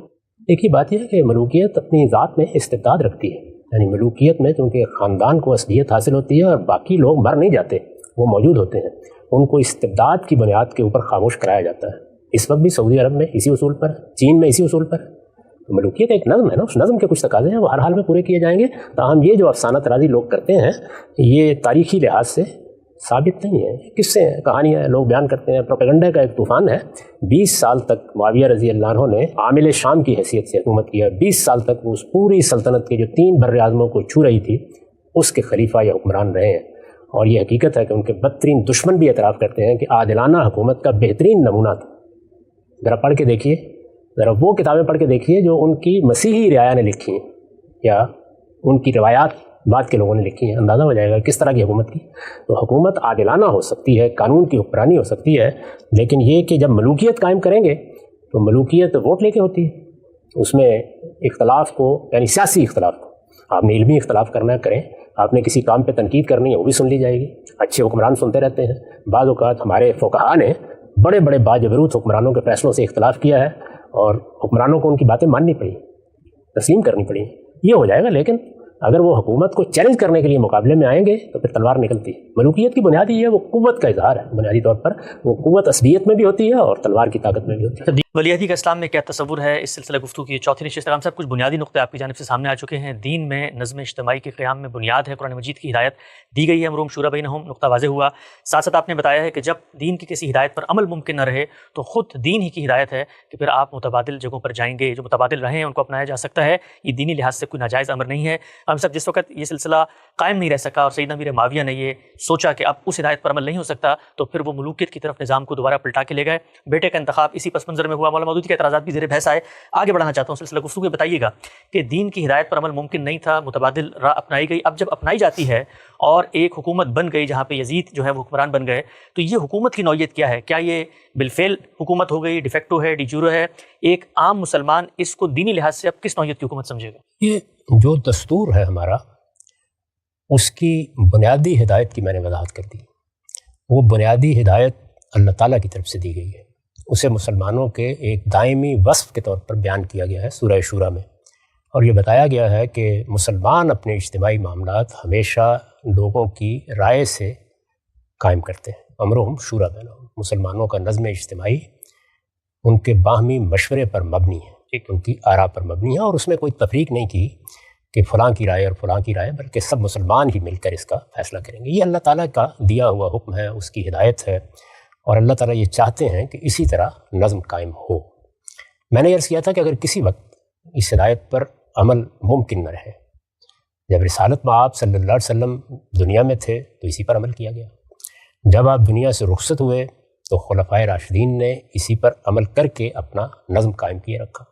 میں نے یہ بتایا تھا کہ اس وقت مسلمانوں کی جماعت جس نوعیت کی تھی اس میں لیڈرشپ بالکل متعین تھی. 10-12 ہی لوگ تھے جو مسلمانوں کے رہنما یا ان کے سیاسی زعما کی حیثیت رکھتے تھے، چنانچہ وہ اس نظم کو امر ہم شورا بینہم کی پوری طرح پیروی کرتے ہوئے چلاتے رہے۔ انہوں نے تمام فیصلے اسی چیز کو ملحوظ رکھ کے کیے۔ اب مشکل پیش آ گئی، اور میں نے بتا دیا کہ اس مشکل کی وجہ سلطنت کی وسعت بنی۔ اتنی بڑی سلطنت قائم ہو گئی کہ اندازہ ہی نہیں کیا جا سکتا کہ اس زمانے میں بھی اتنی بڑی سلطنت ہو سکتی ہے۔ اس کو ہم نے محض تصور دلانے کے لیے یہ بتایا کہ وہ 3 بر اعظموں کو چھونے لگ گئی۔ اتنی بڑی سلطنت میں اب امرہم شورا بینہم کے تقاضوں کو پیش نظر رکھ کر کیا نظم بنایا جائے، کیونکہ یہ تو اب انسانوں نے فیصلہ کرنا تھا، اس کے حالات بھی دیکھنے تھے، اس کے معاملات کا بھی جائزہ لینا تھا، کیا قابل عمل صورت ہو سکتی ہے۔ جب قابل عمل صورت نہیں سامنے آئی تو جو دنیا میں اس وقت نظام رائج تھا ملوکیت کا، اسی کو اختیار کر لیا گیا، اور یہی ہم بھی کریں گے۔ یعنی جب کسی اللہ کے دین کی ہدایت یا حکم پر عمل کرنا ممکن نہیں رہے گا، ایسا نہیں کہ اس پر عمل ہوا نہیں، یعنی خلفائے راشدین تو اسی کے مطابق سب معاملات کرتے رہے، تو انہوں نے ایک دوسرا فیصلہ کیا۔ اس کے نتیجے میں جو حکومت قائم ہوئی وہ بالفعل حکومت ہی ہوگی، یعنی اس پر یہ اعتراض کی گنجائش رہے گی کہ یہ اس دستور کے مطابق قائم نہیں ہوئی۔ جس وقت میں اللہ تعالیٰ کے کسی حکم کی خلاف ورزی کر کے کسی حرام چیز کا ارتکاب کرتا ہوں، قرآن مجید نے اخلاقی معاملات میں بھی استرار کے مواقع بیان کر دیے ہیں اور خور و نوش میں بھی بیان کر دیے ہیں، تو ظاہر ہے کہ اگر باطن نظر میں دیکھا جائے تو حکم کی خلاف ورزی ہوئی ہے، لیکن اس حکم کی خلاف ورزی کو اللہ تعالیٰ نے کیسے بیان کیا؟ فلا اسمال ہے، یعنی تم چونکہ مجبور ہو گئے ہو تو اب بس اللہ تعالیٰ کی طرف سے کوئی مواخذہ بھی نہیں ہے، تو مواخذہ اٹھ گیا۔ لیکن یہ بات تو ہمیشہ سامنے رہنی چاہیے کہ دستوری تقاضا کیا ہے، تاکہ وہ آپ کے سامنے ایک ہدف کے طور پر موجود ہو، اس کو آپ حاصل کرنے کی جدوجہد کریں۔ یعنی اگر کوئی آدمی کسی وجہ سے کھڑے ہو کر نماز نہیں پڑھ رہا، ایسی صورت پیش آ گئی ہے، یا اس وقت مریض ہے یا مسافر ہے، روزہ نہیں رکھ رہا، تو یہ معلوم ہونا چاہیے نا کہ وہ بالفعل اس وقت یعنی عملی طور پر روزہ نہیں رکھ رہا، لیکن وہ اپنے باطن میں تو اس چیز کی تمنا رکھنے والا شخص ہونا چاہیے کہ مجھے روزہ رکھنا ہے، میں اللہ کا بندہ ہوں، مجھے اپنے آپ کو درست کرنا ہے، اگر اس میں مجھے اپنی طرف سے کوئی معاملہ کرنا ہے تو میں کروں گا، اور اس میں جو بھی حالات ہوں گے ان کے لحاظ سے وہ اقدام کرتا چلا جائے گا۔ تو اس لیے اس طرح کی تمام جتنی حکومتیں ہیں وہ بالفعل ہی ہوں گی اور ان کو بالفعل مانا جائے گا۔ ان کے عذر کیا ہیں وہ اللہ تعالیٰ کی بارگاہ میں بھی سامنے آ جائیں گے، اور اس طرح کے اجتماعی معاملات میں آزار سامنے پڑے ہوئے ہوتے ہیں، ان کو سمجھا بھی جا سکتا ہے۔ تو میرے نزدیک یہ بالفعل حکومت ہی ہے، اور اس طرح کے تمام معاملات میں یہی رائے قائم رکھنی چاہیے، تاکہ جو چیز اصل دستور کا تقاضا ہے اس کی طرف بڑھنے کی آمادگی بھی رہے، اور اس کے لیے لوگ جدوجہد بھی کرتے رہیں۔ ایک آنسا نقطہ واضح ہوا۔ اچھا، قرآن مجید میں ریاست سے متعلق جو احکامات بیان ہوئے ہیں، نظم اجتماعی کی اطاعت سے متعلق جو بیان ہوئے ہیں، وہ تو اس دستوری طریقے کے لیے ہوئے ہیں جو آئیڈیل سچویشن موجود ہے۔ اگلا سوال آپ کی خدمت میں یہ ہے کہ اگر کوئی اس طرح کی بالفعل حکومت بنتی ہے تو وہ جتنی ہدایات حکومت سے متعلق ہے، نظم اجتماعی، ریاست، امیر کی اطاعت، نزاع کی صورت میں اس کا فیصلہ پریویل کرے گا، اس کی کیا نوعیت باقی رہتی ہے؟ کیونکہ وہ سب تو دستوری نوعیت سے متعلق ہے۔ ان کا تعلق نظم اجتماعی سے ہے، ان کا تعلق کسی شخص کی حکومت سے نہیں ہے، نہ حکومت کے کسی طریقے سے ہے۔ ان کا تعلق اس سے ہے کہ مسلمانوں کا نظم اجتماعی کسی حال میں انتشار کا ہدف نہیں بننا چاہیے، لہٰذا حکومت جس طریقے سے بھی قائم ہو گئی ہے، وہ جب اس نظم اجتماعی کو قائم رکھے ہوئے ہے تو اب کوئی انتشار نہیں ہونا چاہیے، کوئی قانون کی خلاف ورزی نہیں ہونی چاہیے، کوئی فساد نہیں ہونا چاہیے۔ ان ہدایات کا تعلق اس صورتحال سے ہے، اس کا اس سے تعلق نہیں ہے کہ مجھے یا آپ کو کسی نظم سے اختلاف ہے تو اب مجھے حق انتشار یا حق فساد حاصل ہو گیا ہے۔ اس کا تعلق اصل میں لوگوں کی جان، مال، آبرو کی حفاظت سے ہے۔ اس کا تعلق ریاست کے نظم کی بنیاد میں جو اصول کار فرما ہے اس کی پیروی سے ہے۔ اس میں جو ہدایت کی گئی ہے وہ یہ نہیں کی گئی کہ فلاں حکمران کے ساتھ یہ معاملہ اختیار کرو، اس میں یہ کہا گیا علیکم بالجماع، مسلمانوں کا نظم اجتماعی جب قائم ہو جائے، وہ کسی بھی طریقے سے قائم ہو جائے، بالقوہ ہو، بالفعل ہو، قاعدے کے مطابق ہو یا اس کے خلاف ہو، ہر صورت میں اس نظم کو قائم رہنا چاہیے، بئی معنی کہ اس میں انتشار نہیں پیدا ہوگا۔ البتہ اس نظم میں تبدیلی لانی ہے، اس میں کسی چیز پہ تنقید کرنی ہے، اس میں کسی چیز کی غلطی واضح کرنی ہے، وہ آپ کریں، آپ کو حق حاصل ہے، لیکن نظم کو چیلنج نہیں کیا جائے گا۔ ٹھیک ہے، نقطہ واضح ہوا۔ اچھا، ایک عملی مثال رکھتے ہیں، ہم سے بڑے سے بڑا فلسفہ جو ہے وہ عمل میں آ کے سمجھ میں آ جاتا ہے۔ دین نے ہدایت کی، آپ نے کہا کہ انتشار نہیں پیدا کرنا، نظام بن گیا ہے بالفعل ملوکیت کا۔ اب ملوکیت ہی کہتی ہے کہ اگر آپ تنقید کرتے ہیں تو یہ بھی باعث انتشار اس کو گوارا کیا جائے گا۔ ایک طرف دین کہتا ہے انتشار پیدا نہ کرو، دوسری طرف ملوکیت تنقید کی اجازت نہیں دیتی۔ ہم کوئی فیل کرتے ہیں، نتیجے کے اعتبار سے انتشار بن جاتا ہے، تب کیا کریں گے؟ یہ بات یہ ہے کہ یہ بات بھی اللہ ہی واضح کرے گا نا، تو اللہ تعالیٰ نے ہمیں حق کی تنقید دیا ہے، یہ ملوکیت کو فیصلہ نہیں کرنا، نہ جمہوریت کو کرنا ہے نہ کسی اور کو۔ حق کی تنقید مجھے میرے پروردگار نے دیا ہے، امر بالمعروف اور نہی عن المنکر میرے بنیادی فرائض میں سے۔ میں ایک مسلمان کی حیثیت سے یہ حق رکھتا ہوں کہ میں بھلائی کی تلقین کروں اور اگر کوئی برائی دیکھوں تو میں اس سے اختلاف کا اظہار کروں۔ جس چیز کا مجھے پابند کیا گیا ہے وہ یہ ہے کہ یہ اظہار اختلاف حدود کے اندر ہونا چاہیے، اس میں کوئی افتراق پیدا کرنے کی صحیح نہ کی جائے، اس میں لوگوں کو کسی فساد پر آمادہ نہ کیا جائے، اس میں جان مال آبرو کے لیے کوئی خطرات پیدا نہ کیا جائے۔ تو اگر فساد آپ پیدا نہیں کر رہے تو یہ آپ کا حق ہے، اس سے روکنا یہ کسی کا کام نہیں ہے۔ کسی حکومت کو بھی اسی وقت حقوق آپ پر حاصل ہوتے ہیں جب آپ فساد کا ارتکاب کرتے ہیں، جب آپ جان مال آبرو کے لیے خطرہ بنتے ہیں۔ تو یہ اللہ کا دیا ہوا حق ہے، البتہ بعض اوقات اس کی قیمت ادا کرنا پڑ جاتی ہے۔ یعنی میں اختلاف کروں گا، میں تنقید کروں گا، میں غلطی کو غلطی کہوں گا، میں منکر کو منکر قرار دوں گا، تو ہو سکتا ہے کہ مخاطبین اس کو نہ سننے کے لیے تیار ہوں، ممکن ہے کہ وہ میری جان کے درپے ہو جائیں، تو یہ پھر ذمہ داری ان کی ہے، وہ اپنے رب کو جواب دیں۔ میرا معاملہ یہی ہے، ہاں البتہ اللہ تعالیٰ نے مجھے بھی یہ ہدایت فرمائی ہے کہ اگر تم محسوس کرتے ہو کہ اس میں جان مال آبرو کو خطرہ ہے تو جو ذمہ داری اللہ نے تم پر حق کہنے کی ڈالی ہے یا صحیح بات کے اعلان کی ڈالی ہے، اگر اس میں کوتاہی ہوگی تو اللہ معاف کر دے گا۔ یعنی اس کو دین نے اسی اصول پر رکھا ہے جو جگہ جگہ بیان کیا ہے کہ اللہ کسی بندے پر اس کی طاقت سے زیادہ بوجھ نہیں ڈالتا۔ تو تکلیفیں مالا یطاق تو اللہ تعالیٰ نے مجھے نہیں دی، لیکن میں اپنی ہمت حوصلے کا اندازہ کر کے تنقید کروں گا، غلطی کو غلطی کے طور پر بیان کروں گا، واضح کرنے کی صحیح کروں گا۔ کسی کو بھی اس پر کوئی قدغن نہیں لگانی چاہیے، لیکن اگر کوئی حکومت اس طرح کی کارروائی کرتی ہے تو پھر اس کو جواب دینا ہے۔ اچھا خان صاحب، یہ گتھی ذرا سلجھائیے گا۔ ایک طرف آپ فرماتے ہیں کہ جی امیر معاویہ نے یہ بڑا امت پر احسان کیا کہ ایک نظام جو عملاً نہیں چل سکتا تھا جمہوری روایات کا، اس کا ایک متبادل تجویز کر دیا اور اس پر عمل درآمد بھی شروع کر دیا۔ اس نظام کے بارے میں آپ بھی جانتے ہیں، میں بھی جانتا ہوں کہ وہ نظام کھڑا ہی نہیں رہ سکتا اگر اس معاشرے میں تنقید کی اجازت دے دی جائے۔ ملوکیت ایک دوسرا طرز حکومت ہے، جمہوریت ایک دوسرا طرز حکومت ہے۔ اب ان کی جگہ پر اگر آپ کھڑے ہوں، انہوں نے ایک نظام بنایا ہے جو متبادل نظام ہے، عملی نظام، اس کو آپ کہتے ہیں احسان فرمایا امت پہ، اس نظام میں ہی گنجائش نہیں ہے تنقید کی، تو پھر یہ ہم کیسے کہہ سکتے ہیں کہ جی کوئی شخص مثال بندہ مومن اٹھے، وہ اگر تنقید کرتا ہے اس کی قیمت پے کرے؟ اس لیے کہ جب متبادل آپ کے لیے احسان ہے، قابل قبول ہے، تو پھر اس پر تنقید کرنا تو متبادل کو توڑنے کے مترادف ہو۔ نہیں، دیکھیے تنقید سے کوئی چیز نہیں ٹوٹتی، تنقید سے بہتری کے مواقع پیدا ہوتے ہیں۔ تنقید ہر شخص کو سننی چاہیے۔ ملوکیت کے لیے یہ لازم نہیں ہے کہ آپ تنقید پر پابندی لگا دیں۔ ملوکیت ایک نظم ہے، جب نظم کو چیلنج کیا جائے گا اور عملی طور پر کوئی اقدام ہوگا تو آپ کو بھی حق حاصل ہے کہ آپ اقدام کریں، اور جو قانون آپ کو اجازت دیتا ہے اس میں نظم کو قائم رکھنے کی صحیح کریں۔ لیکن اگر میں آپ کے کسی اقدام کو غلط سمجھتا ہوں یا میں یہ سمجھتا ہوں کہ یہاں ایک چیز شریعت کے علم و اخلاق کے خلاف ہو رہی ہے تو میں کہوں گا اس کا کیا تعلق ہے اس سے کہ ملوکیت کے لیے ناگزیر ہے کہ لوگوں کے منہ بند کر دیا جائے۔ یعنی جو چیز حکومت کے لیے ناگزیر ہے وہ یہ ہے کہ وہ انتشار پیدا نہ ہونے دے، وہ فساد برپا نہ ہونے دے، وہ لوگوں کو حکومت کے نظم کو چیلنج کرنے کی اجازت نہ دے۔ جب آپ نظم کی پیروی کر رہے ہیں، نظم کی اطاعت کر رہے ہیں، لیکن آپ غلط کو غلط کہہ رہے ہیں، تو یہ تو آپ کے بنیادی دینی فرائض میں سے ایمان کا تقاضا ہے، یہ قائم بالقسط رہنے کا تقاضا ہے، جس کا حکم اللہ تعالیٰ نے سورہ نساء میں دیا ہے، جس کا حکم اللہ تعالیٰ نے سورہ مائدہ میں دیا ہے۔ تو ہمیں ہر حال میں حق کہنا ہے۔ جب حق کہنا ہے، معروف کی تلقین کرنی ہے، لیکن کیسے کہنا ہے؟ زبان سے کہنا ہے، شائستگی سے کہنا ہے، کوئی انتشار پیدا کر کے نہیں کہنا، اس طرح کہنا ہے جس طرح کے شرفاء کہا کرتے ہیں، اور اللہ نے ہمیں یہی کہا ہے۔ یعنی جس وقت آپ معروف کی تلقین کریں گے، آپ منکر سے روکیں گے، آپ کسی غلط چیز کی غلطی واضح کریں گے، تو اصل میں آپ حق کی دعوت دے رہے ہیں۔ تو حق کی دعوت کے لیے جو حکمت عملی اللہ تعالیٰ نے بتائی ہے وہ صریح لفظوں میں بیان ہو گئی ہے کہ ادعو الی سبیل ربک بالحکمت والموعظہ۔ تو حکمت کے ساتھ، دانش کے ساتھ اپنی بات کہنی ہے۔ اس پر پابندی اگر کوئی لگاتا ہے تو یہ کسی نظام کا تقاضا نہیں ہے۔ ہر نظام، بدترین سے بدترین نظام بھی اگر اپنے ہاں لوگوں کے منہ بند کر دیتا ہے تو پھر تو اصل میں وہ خود کار مذلت میں گرنے کا سامان کر رہا ہے۔ تنقید ہوگی، لوگ اعتراض کریں گے تو اس سے بہتری کے اسباب پیدا ہوں گے۔ اگر مجھے یہ اطمینان ہے کہ میں نے جو نظم قائم کیا ہے یہ نظم مبنی بر استدلال ہے، اس کی ضرورت ہے، تو سوال یہ ہے کہ پھر مجھے اتنا حساس ہونے کی کیا ضرورت ہے؟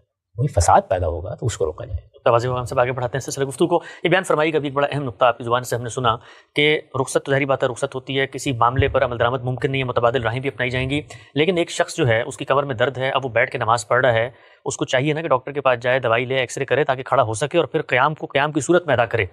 امیر معاویہ نے متبادل صورت سمجھی، ممکن نہیں ہے، ملوکیت کا رستہ کھول دیا۔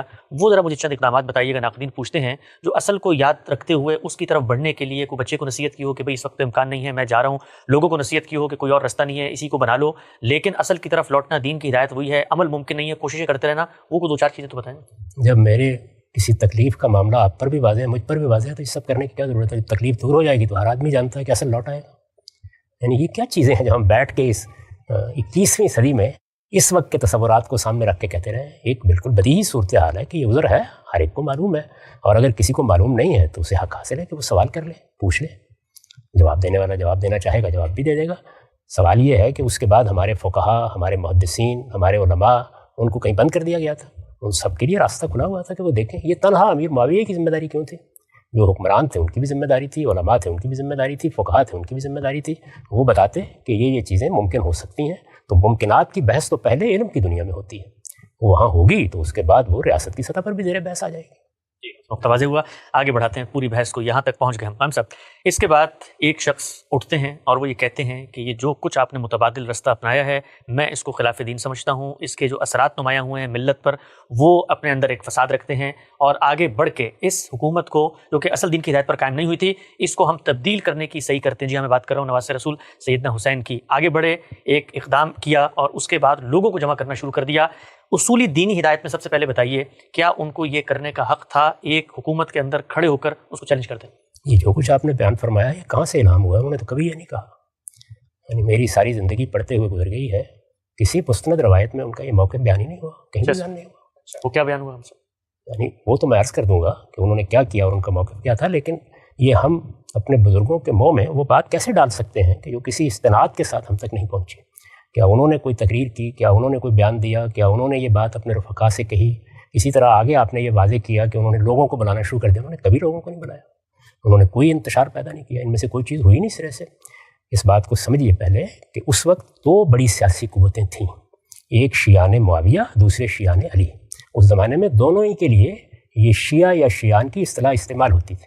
شیعہ کا مطلب ہوتا ہے گروہ، جماعت، یعنی ایک معاویہ کی جماعت اور ایک علی رضی اللہ عنہ کی جماعت.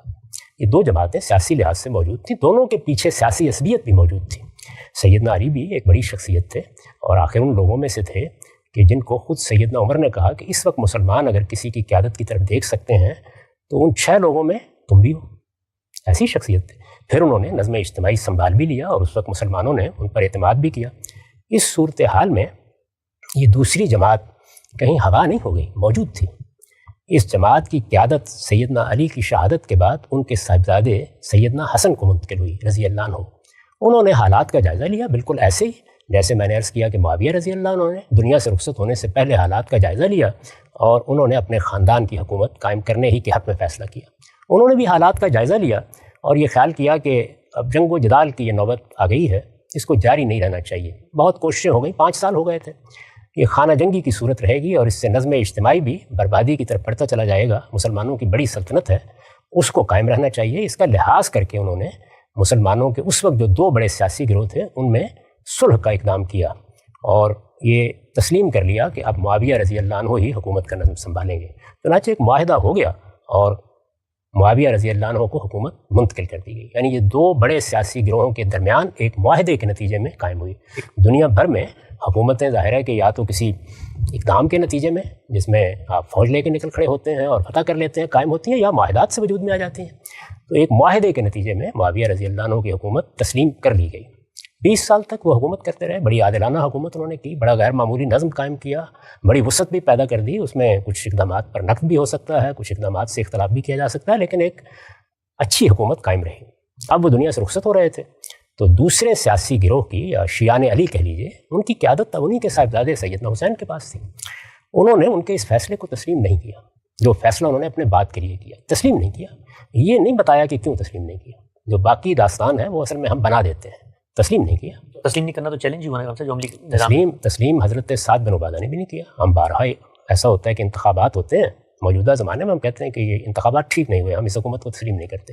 یہ تسلیم نہ کرنے کا مطلب یہ ہے کہ جو نظم قائم کر دیا گیا ہے میں اس نظم کو بالقوہ درست نظم نہیں مان رہا، لیجیٹمیٹ نہیں مانتا، لیکن کوئی انتشار میں پیدا نہیں کرنے جا رہا. سعد بن عبادہ نے سیدنا صدیق کی قیادت میں قائم ہونے والے نظم کو تسلیم نہیں کیا اور یہ کہا کہ میں اس فیصلے کو صحیح نہیں سمجھتا. لیکن انہوں نے کوئی انتشار پیدا نہیں کیا، کوئی تفریق پیدا نہیں کی. سیدنا حسین نے بھی ایسا کچھ نہیں کیا. وہ اپنے شیعان جن کو کہیے، یعنی جو ان کے ساتھی تھے، دوسرے لوگ تھے، ان کی طرف سے دعوت ملنے پر حالات کا جائزہ لینے کے لیے جانا چاہتے تھے. انہوں نے کوئی مکے میں ایسا اقدام نہیں کیا. وہ مدینے سے آئے تھے، وہاں بھی انہوں نے کوئی ایسا اقدام نہیں کیا، تسلیم نہیں کیا. اور تسلیم کرنے کا معاملہ بھی ایسا نہیں رکھا کہ کوئی کھڑے ہو کے تقریر شروع کر دی اور بس گریز کر لیا. جب لوگ گئے ان کے پاس بیعت دلوانے کے لیے تو انہوں نے انکار کیا اور وہاں سے چلے گئے کہتے ہیں. جی ہاں، یعنی انہوں نے کہا کہ میں لوگوں کے سامنے یہ اقدام کروں گا اور اس کے بعد وہ نکل گئے. تو گریز کا طریقہ اختیار کیا. یہ پورا حق تھا ان کو. میں تو آپ سے عرض کر رہا ہوں کہ سعد بن عبادہ نے تو برملا انکار کر دیا. کسی نے بھی نہیں کہا. تو یہ پھر وہی بات ہے کہ ہم اصل میں سیاہ اور سفید میں جیتے ہیں. دیکھیے ایک چیز ہے حکومت قائم ہو گئی, آپ نے اس کو مان لیا, آپ اس کے تحت زندگی بسر کرنے لگ گئے, آپ کا کوئی معاہدہ ہو گیا جیسے سیدنا حسن نے کیا تھا. ایک دوسری چیز یہ ہے کہ آپ کو اختلاف ہے, آپ انتخابات کو درست نہیں سمجھتے, آپ کو اس پر اعتراضات ہیں, اپنے اعتراض کو بیان کیجیے, آپ کو حق حاصل ہے. اس میں اگر فرض کر لیجیے کہ آپ عہد اطاعت سے انکار کرتے ہیں تو آپ کو پورا حق ہے کہ آپ انکار کریں, آپ اس کے نتائج بھگت لیں گے. یہ بالکل ایسے ہی جیسے منکر کا انکار کرنے پر بھگت لیں گے. تو انہوں نے تو اس معاملے میں بھی ابھی کوئی اقدام نہیں کیا, گریز کر کے وہ وہاں سے نکلے اور پھر مکے میں بھی آ کے, حج کا موقع تھا, کوئی تقریریں نہیں کی, کوئی لوگوں کو جمع نہیں کیا, کوئی فساد پیدا نہیں کیا. وہ خاموشی کے ساتھ اپنے خاندان والوں کو لے کر وہاں آ رہے تھے, اور انہوں نے اس سے پہلے اندازہ بھی کیا کچھ حالات کا کہ وہاں کیا ہے. ان کی شیعان کی بڑی تعداد اس وقت کوفہ میں آباد تھی, ان کے والد کا دارالحکومت رہا تھا. ان کا خیال تھا کہ وہاں جائیں گے, وہاں جا کے حالات کا جائزہ لیں گے, پھر دیکھیں گے کہ کیا جس چیز کو وہ درست نہیں سمجھ رہے اور یہ خیال کر رہے ہیں کہ خاندان بنو امیہ کی بجائے یہ حکومت اب خاندان علی کی طرف لوٹنی چاہیے. تو اگر وہ یہ سمجھتے تھے اور اس کے لیے وہ حالات کا جائزہ لینے کے لیے جا رہے تھے تو اس کو آپ کیا فساد قرار دیں گے؟ اس میں کوئی اقدام نہیں ہوا, یعنی ابھی کوئی خروج کا اقدام بھی نہیں ہوا. زیادہ سے زیادہ یہ کہہ سکتے ہیں کہ ان کے پیش نظر یہ ہوگا جب وہ کرتے کوئی اقدام, اس کے بعد حکومت نے جو کرنا تھا وہ کرتی, پھر حکومت کو بھی کچھ اختیارات حاصل ہو جاتے ہیں. لیکن انہوں نے ایسا کچھ نہیں کیا, اور میرے نزدیک وہ اس کا پورا حق رکھتے تھے. اور اس کے لیے اگر وہ کوئی تدبیر اختیار کر رہے تھے تو تدبیر اختیار کرنے کا بھی حق رکھتے تھے, لوگوں سے مشورہ کرنے کا بھی حق رکھتے تھے. وہ ایک بڑے سیاسی گروہ کے رہنما تھے, اور دنیا بھر میں جہاں کہیں بھی جمہوریتیں ہوتی ہیں وہاں پر بھی سیاسی جماعتوں کو ملنے, ملانے, دیکھنے, اپنے لوگوں کی حالات کا جائزہ لینے سب کا حق ہوتا ہے. یہ کہاں سے حق حاصل ہو گیا کہ آپ لوگوں کی رائے یا ان کے اقدامات پر اس جگہ سے پابندی لگا دیں جہاں نہ کوئی اقدام ہے, نہ کوئی فساد ہے, نہ کوئی خرابی ہے. اس لیے میرے نزدیک جو کچھ ان کے ساتھ کیا گیا وہ ایک ظالمانہ اقدام. آپ سے بہت شکریہ آپ کے وقت کا. ولی عہدی کی بحث سیدنا امیر معاویہ نے اپنے بعد یزید کو اپنا جانشین اور اپنا ولی عہد نامزد کر دیا, اور پھر انہوں نے حکومت سنبھال لی. اس پورے مسئلے کو دینی نقطہ نظر سے کیسے دیکھا جاتا ہے, اور پھر جو آگے کے معاملات ہوئے ایک ایک کر کے قدم بقدم غانی صاحب سے ہم استفادہ کر رہے ہیں. ہم سب بات یہاں تک پہنچ چکی تھی کہ ایک شخص نے اپنا خلیفہ منتخب کیا, اس کو جانشین بنا دیا, اور ملوکیت کے طرز پہ پورے کے پورا جو سیاسی نظم تھا اس کو لوٹا دیا. ایک دوسرا فریق وہاں پر موجود ہے, اس نے اس کو مانا نہیں. آپ نے فرمایا تھا کہ یہ مانا نہیں تک کی بات ہے, چیلنج کرنا, خروج کرنا, بغاوت کرنا, یا پھر اس کے خلاف برسر پیکار ہو کے جنگ کی صورت پہ آمادہ کرنا لوگوں کو, یہ معاملہ نہیں. میں چاہتا ہوں وہیں سے ذرا چند توضیحی نکات کو آپ کی خدمت میں پیش کروں. ملوکیت کے اندر ایک نظام پیش کیا گیا ہے, ایک فریق اس کو نہیں مان رہا, نہ صرف ایک نہیں مان رہا بلکہ اس نے اس جگہ پر جہاں پر اس کے حامی موجود ہیں وہاں پر کچھ لوگوں کو روانہ کیا ہے. وہاں پر مسلم بھی نکیل گئے ہیں کوفہ میں, ان سے بیعت لینے کے سلسلے کا آغاز ہو گیا ہے. یہاں پر حکومت کو ماننے سے انکار کر دیا گیا ہے. تو یہ سارا کا سارا جو معاملہ ہے یہ اس ملوکیت کے اندر کیا آپ کی نظر میں محض ایسے ہی ہے کہ الیکشن ہو گیا اور اس کو آدمی نے قبول نہیں کیا؟ جب الیکشن ہوتے ہیں اور اسے کوئی قبول نہیں کرتا اس کا مطلب بھی یہی ہوتا ہے کہ بڑا واقعہ ہو گیا. اور اگر جن لوگوں نے قبول نہیں کیا وہ بڑے سیاسی زعماء ہیں, ان کی کوئی حیثیت ہے, تو حکومتوں کے تختے الٹ جاتے ہیں. یاد کریں خود ہمارے ملک میں انتخابات کرائے گئے. یہ انتخابات ذوالفقار علی بھٹو صاحب نے کرائے. وہ ایک مقبول سیاسی شخصیت تھے, کم و بیش 7 سال تک اقتدار میں رہ چکے تھے. ان انتخابات کے نتائج کو ان کے مقابلے میں جو لوگ انتخاب لڑ رہے تھے انہوں نے قبول کرنے سے انکار کر دیا. جب قبول کرنے سے انکار کر دیا اور ان کی حمایت میں لوگ بھی باہر نکل آئے, جگہ جگہ احتجاج ہونے لگا, تو حکومت کا نظم معطل ہو گیا. اس کے بعد آپ جانتے ہیں کئی مہینے تک مذاکرات کرنا پڑے. دونوں طرف کے لوگ بیٹھے اور انہوں نے مذاکرات کیے. یہ الگ بات ہے کہ وہ مذاکرات کامیاب نہیں ہوئے اور پھر پاکستان کی فوج نے اقتدار سنبھال لیا جیسے کہ وہ ہمیشہ کرتی رہی ہے. اس طرح کے معاملات جمہوریتوں میں پیش آ جاتے ہیں. سب سے پہلے اس بنیادی بات کو سمجھیے کہ حکومت کا جو بھی نظام قائم ہوگا وہ بالکل امرهم شورا بینہم کے طریقے پر قائم ہو گیا. کیا اس سے اختلاف ممنوع ہے؟ یہ بات کہ کیا چیز ممنوع ہے, کیا جائز ہے, یہ کوئی نظام طے نہیں کرے گا. یہ تو اخلاقی اصولوں پر طے ہوگا. انسان کے جو بنیادی حقوق فطرت متعین کرتی ہے ان سے طے ہوگا. اور ہمارے ہاں ظاہر ہے کہ اللہ کا دین طے کرے. تو اللہ کے دین میں یہ بات کہ مجھے آپ سے اختلاف ہے, میں اس اختلاف کا اظہار کر رہا ہوں. آپ صدیق و فاروق کے درجے کے حکمران ہیں, اس صورت میں بھی مجھے حق دیا گیا ہے کہ میں اختلاف کا اظہار کر دوں, میں بات سننے سے انکار کر دوں. میں نے مثال دی تھی کہ سیدنا صدیق سے بڑی شخصیت اس وقت مسلمانوں میں کون سی ہو سکتی ہے. ان کے بارے میں سیدنا عمر نے یہ فرمایا کہ مجھے ادنا تردد بھی نہیں تھا جب میں نے ان کا ہاتھ تھاما ہے سقیفہ بنی ساعدہ میں. مجھے معلوم تھا کہ لوگ میرے فیصلے کو مان لیں گے. اس وقت میں نے فتنے کا اندازہ کر کے یہ اقدام کر دیا ہے.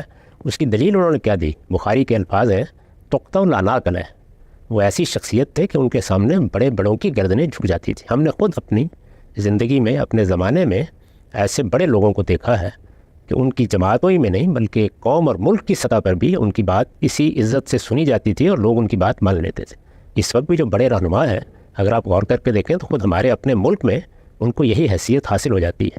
اس سب کے باوجود کہ سارے لوگوں نے ان کی بیعت کر لی. بیعت کرنے کا مطلب بھی سمجھ رہے ہیں یہ کوئی ووٹ دینا نہیں ہوتا. یعنی جب ایک شخص حکمران منتخب ہو جاتا تھا تو اس سے عہد اطاعت باندھا جاتا تھا. آپ لوگوں کے ہاں اس کی موجودہ زمانے میں وہی صورت آپ کو نظر آئے گی جو آپ اپنی اسمبلی میں یا اپنی سینٹ میں دیکھتے ہیں کہ جب انتخاب ہو کر لوگ وہاں چلے جاتے ہیں تو وہ حلف اٹھاتے ہیں, گویا اس بات کا عہد کرتے ہیں کہ جو اس ملک کا قانون ہے, جو ضابطے ہیں, جو دستور ہے, ہم اس کے پابند رہیں گے. تو بیعت اصل میں عہد اطاعت ہے. اب ایک شخص کو لوگوں نے حکمران منتخب کر لیا, سیدنا صدیق جیسی شخصیت کو منتخب کر لیا اور انہوں نے ذمہ داری سنبھال دی. اگلے دن انصار نے بھی ان کی بیعت کر لی, مہاجرین نے بھی ان کی بیعت کر لی.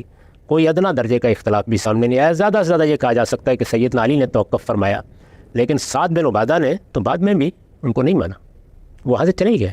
سعد بن عبادہ معمولی شخصیت نہیں تھے. یعنی یہ وہ شخصیت ہے جن کے بارے میں سقیفہ بنی ساعدہ میں یہ بحث ہو رہی تھی کہ وہ رسالت مآب صلی اللہ علیہ وسلم کے بعد اقتدار سنبھالیں گے. انصار کے سب سے بڑے رہنما کی حیثیت انہی کو حاصل تھی. دو ہی بڑے لوگ تھے انصار میں سے, ایک سعد بن عبادہ اور دوسرے سعد بن معاذ. دونوں بڑے لیڈر, یعنی ایک لحاظ سے اوس و خزرج کے زعماء کی حیثیت رکھتے تھے. اس سب کے باوجود اس کو کسی نے کوئی بڑا جرم قرار نہیں دیا. سیدنا صدیق نے اس کے خلاف کوئی کارروائی نہیں کی. تو اب ذرا ابتدا سے دیکھیے, یعنی مجھے ایک حکومت قائم ہو گئی ہے اور بالکل ٹھیک جمہوری طریقے پر قائم ہو گئی ہے. اختلاف ہے اس سے, میں اپنے اختلاف کا اظہار کروں, میں اس پہ تنقید کر رہا ہوں, تنقید کروں. جو آدمی منتخب کیا گیا ہے مجھے اس پر اطمینان نہیں ہے, میں اپنے عدم اطمینان کا اظہار کروں گا. ان میں سے کوئی چیز بھی جرم نہیں ہے. اور اس وقت کے لحاظ سے اگر دیکھیں تو جب کوئی شخص بیعت سے انکار کر دیتا تھا تو اس کا مطلب یہ ہے کہ وہ اس انتخاب کو قبول نہیں کر رہا. تو آپ اس کے پاس جائیں گے, اس کی منت سماجت کریں گے, اس کو آمادہ کرنے کی صحیح کریں گے. سیدنا علی کے ساتھ یہی معاملہ ہوا. ان سب مراحل سے گزریں گے, اس کے بعد یہ دیکھیں گے کہ اگر کوئی فتنہ پیدا نہیں ہو رہا, فساد پیدا نہیں ہو رہا تو نظر انداز کر دیا جائے. یعنی ایک شخص سے بیعت لینا کیا کوئی لازم ہے؟ اس وقت حکومتیں قائم ہو جاتی ہیں ہمارے ملکوں میں, ہزاروں لوگوں کو, لاکھوں لوگوں سے ان سے اختلاف ہوتا ہے. اگر لوگوں سے کہیں کہ آئے یہ فلاں صاحب کی بیعت کر لیں, ان کی حکومت قائم ہو گئی ہے, تو آپ کے خیال کے مطابق سب لوگ کرنے کے لیے حاضر ہو جائیں گے. تو بیعت عہد اطاعت ہے. اس وجہ سے اگر کسی نے اختلاف کیا ہے, کرنے سے انکار کر دیا ہے, تو اس پر کوئی کارروائی کیوں کریں گے آپ اس کے خلاف؟ میں یہ نہیں عرض کر رہا کہ حکومتیں کارروائی کرتی نہیں, کرتی ہیں, لیکن میں تو آپ کو یہ بتا رہا ہوں کہ آپ کے دین میں کیا یہ بتایا گیا ہے کہ اس شخص کی گردن مار دی جائے؟ آپ جائیں گے, بات کریں گے, قائل کرنے کی صحیح کریں گے, ان کی حمایت حاصل کرنے کی صحیح کریں گے. اس وقت یہی ہوتا ہے, لوگ منتخب ہو جاتے ہیں, دوسرے بعض رہنما, بعض زعماء, بعض پارٹیوں کے لیڈر اس سے اختلاف کا اظہار کرتے ہیں, ان کے پاس جاتے ہیں, رات رات بھر مذاکرات ہوتے رہتے ہیں. اسی طریقے سے حکومتیں قائم ہو جاتی ہیں. بین الاقوامی سطح پر ان حکومتوں کو تسلیم کرنے سے انکار کر دیا جاتا ہے. افغانستان کی حکومت کو اس وقت دنیا نے تسلیم نہیں کیا, ہم نے بھی تسلیم نہیں کیا ہوا. پھر یعنی انہیں ہم پر حملہ آور ہو جانا چاہیے. تو کسی حکومت کو فرد تسلیم نہیں کرتا, کسی حکومت کو کوئی جماعت تسلیم نہیں کرتی. اسی طریقے سے کوئی قوم تسلیم نہیں کرتی, ممالک تقسیم نہیں کرتے, بین الاقوامی قانون تسلیم نہیں کرتا. اس سے اس کو یہ حق نہیں حاصل ہو جاتا کہ وہ اقوام متحدہ پر حملہ کرنے کے لیے تیار ہو جائے, قائل کیا جاتا ہے. تو اس لیے اگر سیدنا حسین نے معاویہ رضی اللہ عنہ کے اس فیصلے کو قبول نہیں کیا, اور میں نے عرض کر دیا تھا کہ اس وقت دو ہی بڑی سیاسی قوتیں تھیں, ایک بنو امیہ اور دوسرے بنو ہاشم, اور خاص طور پر شیعان علی, بلکہ صحیح تعبیر یہ ہوگی ایک طرف شیعان علی تھے, دوسری جانب شیعان معاویہ تھے. شیعان معاویہ کو اقتدار حاصل ہو گیا, سیدنا حسن نے ایک معاہدے کے ذریعے سے ان کے حق میں دستبرداری اختیار کر لی. اس وقت بھی اگر آپ تاریخ پڑھیں تو سیدنا حسین کو ان کے اس فیصلے سے اختلاف تھا, بلکہ تاریخوں میں یہ ذکر آتا ہے کہ سیدنا حسن نے بہت تنبیہ کی اس موقع پر, اور یہ کہا کہ میں تمہیں قید کر دوں گا, اب میں نے فیصلہ کر لیا ہے, اس لیے اس فیصلے پر عمل ہونا چاہیے. سیدنا حسن نے سیدنا حسین کو کیا؟ سیدنا حسین کو کہا بھائی تھے, یعنی آج کے زمانے میں کھڑے ہو کر اپنی عقیدتوں کے حوالے سے نہیں دیکھنا چاہیے. یہ سب ہوا. اس کے بعد ایک دن نہیں, 2 دن نہیں, 20 سال معاویہ رضی اللہ عنہ نے حکومت کی پوری شان کے ساتھ. پھر انہوں نے حالات کا لحاظ کر کے یہ فیصلہ کیا کہ جو نظام اس سے پہلے خلفائے راشدین نے قائم کیا تھا وہ صحابہ کی اس جماعت کے لیے بالکل موزوں تھا جو رسالت مآب صلی اللہ علیہ وسلم کی قیادت میں پیدا ہوئی. اس کے رہنما بالکل متعین تھے, وہ 10-12 لوگ تھے. اس کا مستقر بھی بالکل واضح تھا, وہ مدینہ ہی تھا. مہاجرین و انصار کی جماعتیں بھی بالکل متعین تھیں جو اس وقت سیاسی اصلیت رکھتی تھیں. اس لیے وہ نظم چلتا رہا, اب جو سلطنت بن گئی ہے اور اتنی بڑی سلطنت ہے، اس وقت تو جزیرہ نما عرب بلکہ اس کے بھی بعض علاقے ابھی پوری طرح زیر اقتدار نہیں آئے تھے، وہاں تک حکومت محدود تھی. اب یہ 3 بر اعظموں تک پہنچ رہی ہے، اس میں یہ نظام نہیں چل سکتا. فیصلہ کیا انہوں نے. میں نے عرض کیا تھا کہ اگر امرهم شورى بینہم کے اصول پر عمل کرنا ممکن نہیں رہا اور کوئی شخص دیانتداری سے اس نتیجے پر پہنچا، اور وہ مسلمانوں کا ایک بڑا رہنما ہے، اس نے 20 سال تک حکومت کیا اور یہ نتیجہ بھی اس نے مشورہ کر کے بہت سے لوگوں کے ساتھ انہوں نے مذاکرات کیے ہیں، بہت سے لوگوں سے بات کی ہے، ان سے پوچھا ہے، اس میں کئی برس لگے ہیں، تو پھر انہوں نے ایک فیصلہ کر لیا. اس فیصلے کو سیدنا حسین نے جو دوسری بڑی سیاسی قوت کی رہنمائی کر رہے تھے قبول نہیں کیا. جب انہوں نے قبول نہیں کیا تو میرے نزدیک وہ پورا حق رکھتے تھے، قبول نہ کریں. اس پہ تنقید کرنا چاہتے کر سکتے تھے، لوگوں کو بتانا چاہتے کہ اس میں یہ خرابی ہے، وہ بھی ٹھیک تھا. انہوں نے اس طرح کی کوئی تقریر نہیں کی. وہ گریز کر کے مدینہ سے نکل آئے. مکہ میں حج کا زمانہ تھا، وہاں لوگ سارے عالم اسلام سے جمع ہوئے تھے. انہوں نے وہاں پر بھی کوئی تقریریں نہیں کی، کوئی بات بیان نہیں کی، لوگوں کو اشتعال دلانے کی کوشش نہیں کی، کسی فساد کی بنیاد نہیں رکھی. اپنے بچوں کے ساتھ وہ نکلے، اس لیے کہ کوفہ ان کے والد کا دارالحکومت رہا تھا اور شیعان علی کی وہاں بہت بڑی تعداد بھی تھی. انہوں نے جب مسلم بن عقیل کو بھیجا ہے تو لوگ چوک در چوک نکلے ہیں. لوگوں کی محبت ہوتی ہے، تعلق ہوتا ہے. اس وقت بھی اگر آپ پاکستان میں دیکھیں تو بعض شہروں میں بعض شخصیات کو غیر معمولی مقبولیت حاصل ہوگی. آپ کے ہاں میرے جیسا ایک آدمی بتا سکتا ہے کہ یہ وہ پٹی ہے جس میں فلاں پارٹی کو اکثریت حاصل ہے، یہ پٹی وہ ہے. یہ امریکہ میں دیکھیے، آپ جانتے ہیں نا، یہ ریڈ سٹیٹس ہیں، یہ بلو سٹیٹس ہیں، جانتے ہیں نا آپ. تو اس طرح بہت سی جگہوں پر کسی خاص شخصیت یا کسی خاص جماعت کو زیادہ مقبولیت حاصل ہوتی ہے. ان کا خیال تھا کہ کوفے میں بہت بڑی تعداد ہمارے حامیوں کی ہے. پھر وہاں کے زعماء نے، وہاں کے بڑے لوگوں نے ان کو خطوط لکھے اور یہ کہا کہ یہ اگر آپ حکمت عملی کے لحاظ سے دیکھیں تو بڑی غیر معمولی جگہ ہے. یعنی اس کی ایک اسٹریٹجک اہمیت تھی کوفہ کی. اگر آپ نقشے میں دیکھیں، یہاں اگر آپ آ جائیں تو ہم آپ کا ساتھ دینے کے لیے تیار ہیں. حالات کا جائزہ لینے کے لیے انہوں نے مسلم کو بھیجا وہاں پہ. حالات پلٹ گئے ان کے جانے سے پہلے، لیکن لوگ ان پہ عہد مان رہے تھے. یہ جو بیعت کی جا رہی تھی یہ گویا اس بات کا عہد تھا کہ آپ آئیں گے یہاں تو ہم آپ کا ساتھ دینے کے لیے تیار. یہ وہ نظام اقتدار کے لیے کوئی الگ نہیں، ابھی کوئی اس طرح کا اقدام کیا ہی نہیں انہوں نے سرے سے. تو اس طرح کے عہد معاہدے عربوں میں عام ہوتے رہتے تھے. یعنی خود رسالت میں آپ صلی اللہ علیہ وسلم نے مختلف موقعوں پر بیعت لی ہے. کبھی اسلام کی بیعت لی ہے، بیعت رضوان. اب کیا آپ اس کے بارے میں یہ کہیں گے کہ یہ بیعت وہ ہے کہ جس کے بعد گویا اقتدار منتقل ہو گیا؟ نہیں، بہت سے عہد معاہدے اسی طرح ہوتے تھے، اس زمانے کا عام رواج تھا. اسی کے تحت لوگوں نے ان کے ساتھ عہد باندھا. لیکن حکومت کی طرف سے اقدام ہوا اور انہوں نے جو اس سے پہلے وہاں کے عامل تھے، آپ گورنر کہہ سکتے ہیں جدید اصطلاح میں، ان کو تبدیل کر دیا اور ایک ایسے شخص کو بھیج دیا جس نے پوری قوت کے ساتھ لوگوں کو بتا دیا کہ اگر کوئی اس طرح کی حرکت ہوئی یا اس طرح کا کوئی بغاوت کا اقدام ہوا تو میں کیا کروں گا. یہ بھی بالکل معمول کی بات ہے. لوگ ساتھ دینے کے لیے تیار ہوتے ہیں، ان کے دل بھی آپ کے ساتھ ہوتے ہیں، لیکن بعض اوقات حکومت ایسا اقدام کرتی ہے کہ اس کے بعد لوگ ٹھٹر کر بیٹھ جاتے ہیں. ابھی آپ کے یہاں 9 مئی کو کیا ہوا ہے؟ تو ایسا ہی ہوتا ہے بھائی. سیاسی چیزوں کو سیاسی طریقے سے دیکھنا چاہیے. لوگوں کی بڑی تعداد ان کے ساتھ تھی، ان کے دل ان کے ساتھ تھے، وہ چاہتے تھے کہ ساتھ دیں. اس چیز کو سامنے رکھ کر انہوں نے سفر کیا. ابھی کوئی اقدام نہیں کیا. اپنے بچوں کو لے کر، اپنے خاندان کے لوگوں کو لے کے وہاں جا رہے تھے. ایک جگہ سے دوسری جگہ منتقل ہونا کوئی جرم کی بات ہے. اگر کسی جگہ آپ کی زیادہ حمایت ہے، وہاں جانے میں کوئی دینی لحاظ سے، اخلاقی لحاظ سے مانے ہے، وہاں جانے کے بعد اگر لوگ ان کا ساتھ دیتے اور وہ کوئی اقدام کرتے تو اب یہ سوال پیدا ہوتا کہ حکومت کو کیا حق حاصل ہوا ہے. اس طرح کا کوئی معاملہ نہیں ہوا. اچھا، حکومت کو یہ محسوس ہوا کہ یہ یہاں آئیں گے تو بغاوت ہو جائے گی، وہ اس کو روکنا چاہتی تھی. ہر حکومت روکتی ہے. تو اس کا طریقہ کیا تھا؟ اس کا طریقہ یہ تھا کہ ان کو اگر واپس کرنا تھا واپس کر دیا جاتا. وہ چلے جاتے، کہیں قیام فرماتے تو آپ ان کو ان کے گھر میں محصور کر دیتے، نظر بند کر دیتے.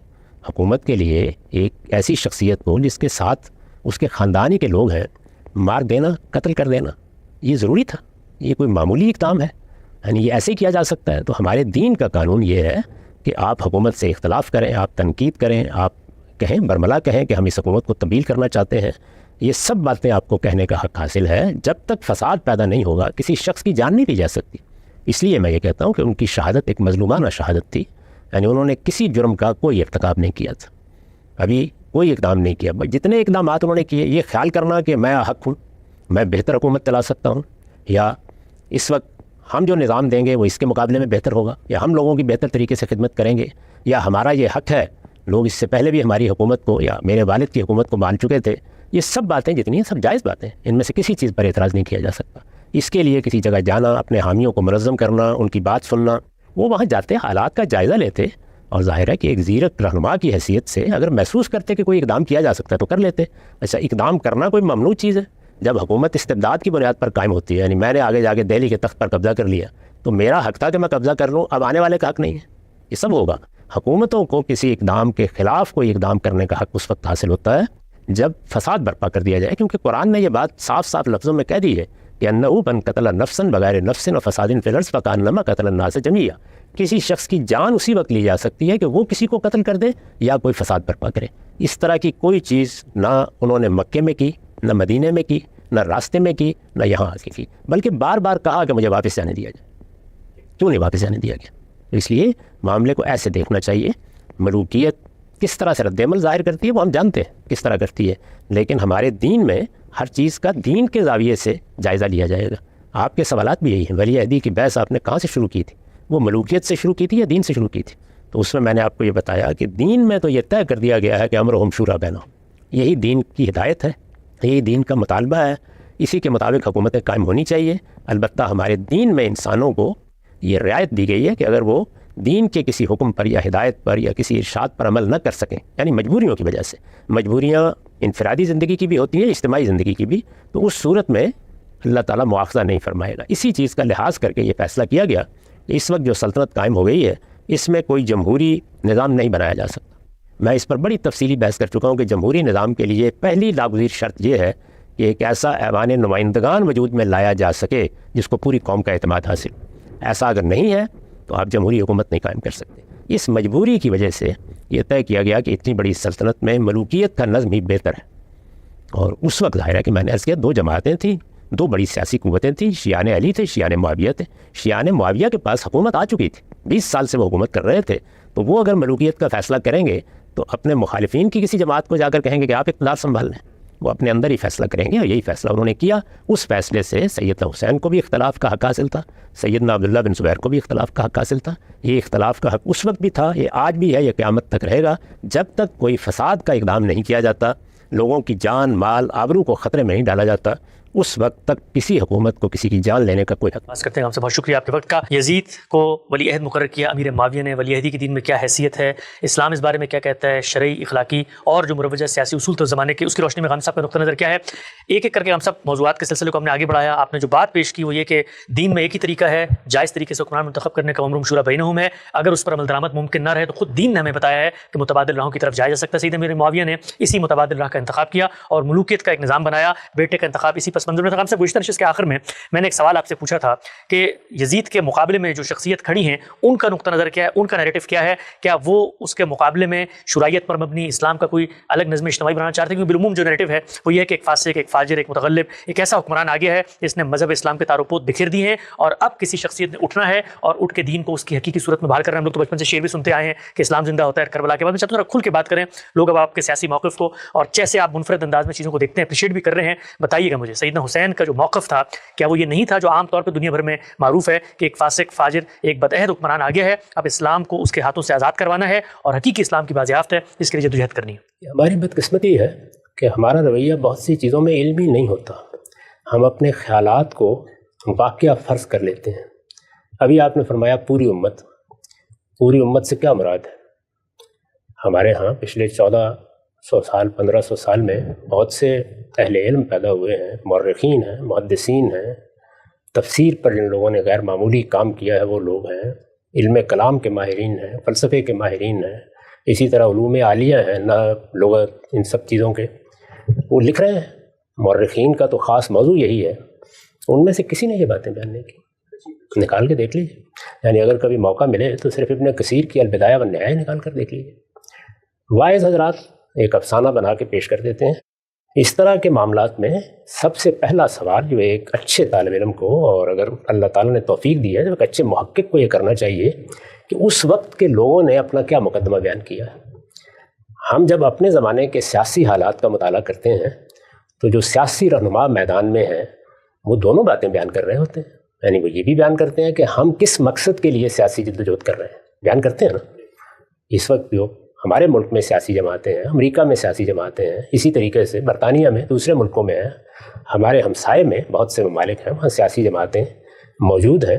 ان کے رہنما آپ کو بتا رہے ہوتے ہیں اور شب و روز بتاتے ہیں کہ ہم اس وجہ سے یہ جدوجہد کر رہے ہیں. ہمارے پیش نظر یہ پروگرام ہے، یہ ہمارا منشور ہے. ہم یہ بہتری پیدا کرنا چاہتے ہیں. ہمارے نزدیک معیشت، معاشرت، سیاست میں اس اسکیم کو روبہ عمل کرنے کی ضرورت ہے. تو ایجابی طور پر یا مثبت طور پر کیا چیزیں ہیں جو پیش نظر ہیں. اسی طرح وہ بتاتے ہیں کہ ہمارے مقابل میں جو جماعتیں ہیں، مثال کے طور پر ان کے یہ جرائم ہیں، انہوں نے کرپشن کی ہے، انہوں نے رشوت لی ہے، انہوں نے پاکستان کو بیچ کھایا ہے، انہوں نے ہندوستان میں یہ خرابیاں پیدا کی ہیں، کانگریس نے یہ کیا ہے، فلاں نے یہ کیا ہے. میرا مدعا یہ نہیں ہے کہ یہ سب کچھ درست ہوتا ہے، لیکن یہ بیان کیا جاتا ہے. تو اگر کسی کو یہ بتانا ہے کہ سیدنا علی کا مثال کے طور پر کیا موقف تھا، تو وہ سیدنا علی بیان کریں گے. اس وقت کوئی شخص اگر یہ کہے کہ سیدنا علی کا موقف تو یہ تھا کہ رسول اللہ نے اپنے بعد مجھے حکمران مقرر کر دیا تھا، 3 حکمرانوں نے تو اس کا موقع نہیں دیا مجھے، تو اب میں نکل کھڑا ہوں.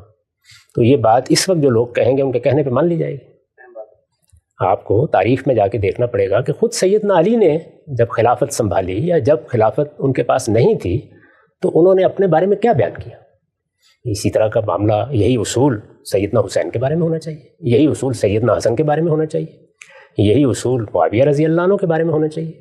یعنی سب لوگ اپنا کیا موقف بیان کر رہے ہیں، وہ اس وقت کی سیاست کے میدان میں ہیں، اپنی رائے بیان کر رہے ہیں، اپنا نقطہ نظر بیان کر رہے ہیں، اپنا استحقاق بھی بیان کر رہے ہیں. اگر کہیں بیان کر رہے ہیں تو یہ بتائیے.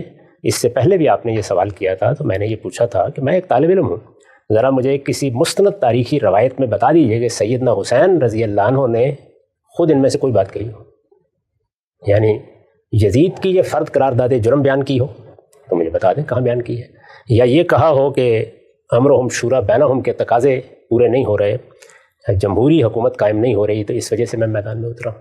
تو اس طرح کی کوئی چیز اگر کہنی ہے تو ان بزرگوں کو پہلے کہنی ہے. ہم اپنے تخیلات کے گھوڑوں پر پرواز کر کے نئی دنیایں دریافت کر کے نہیں لا سکتے. تاریخ یہ تقاضا کرے گی کہ آپ یہ بتائیے کہ ان کا موقف کیا تھا.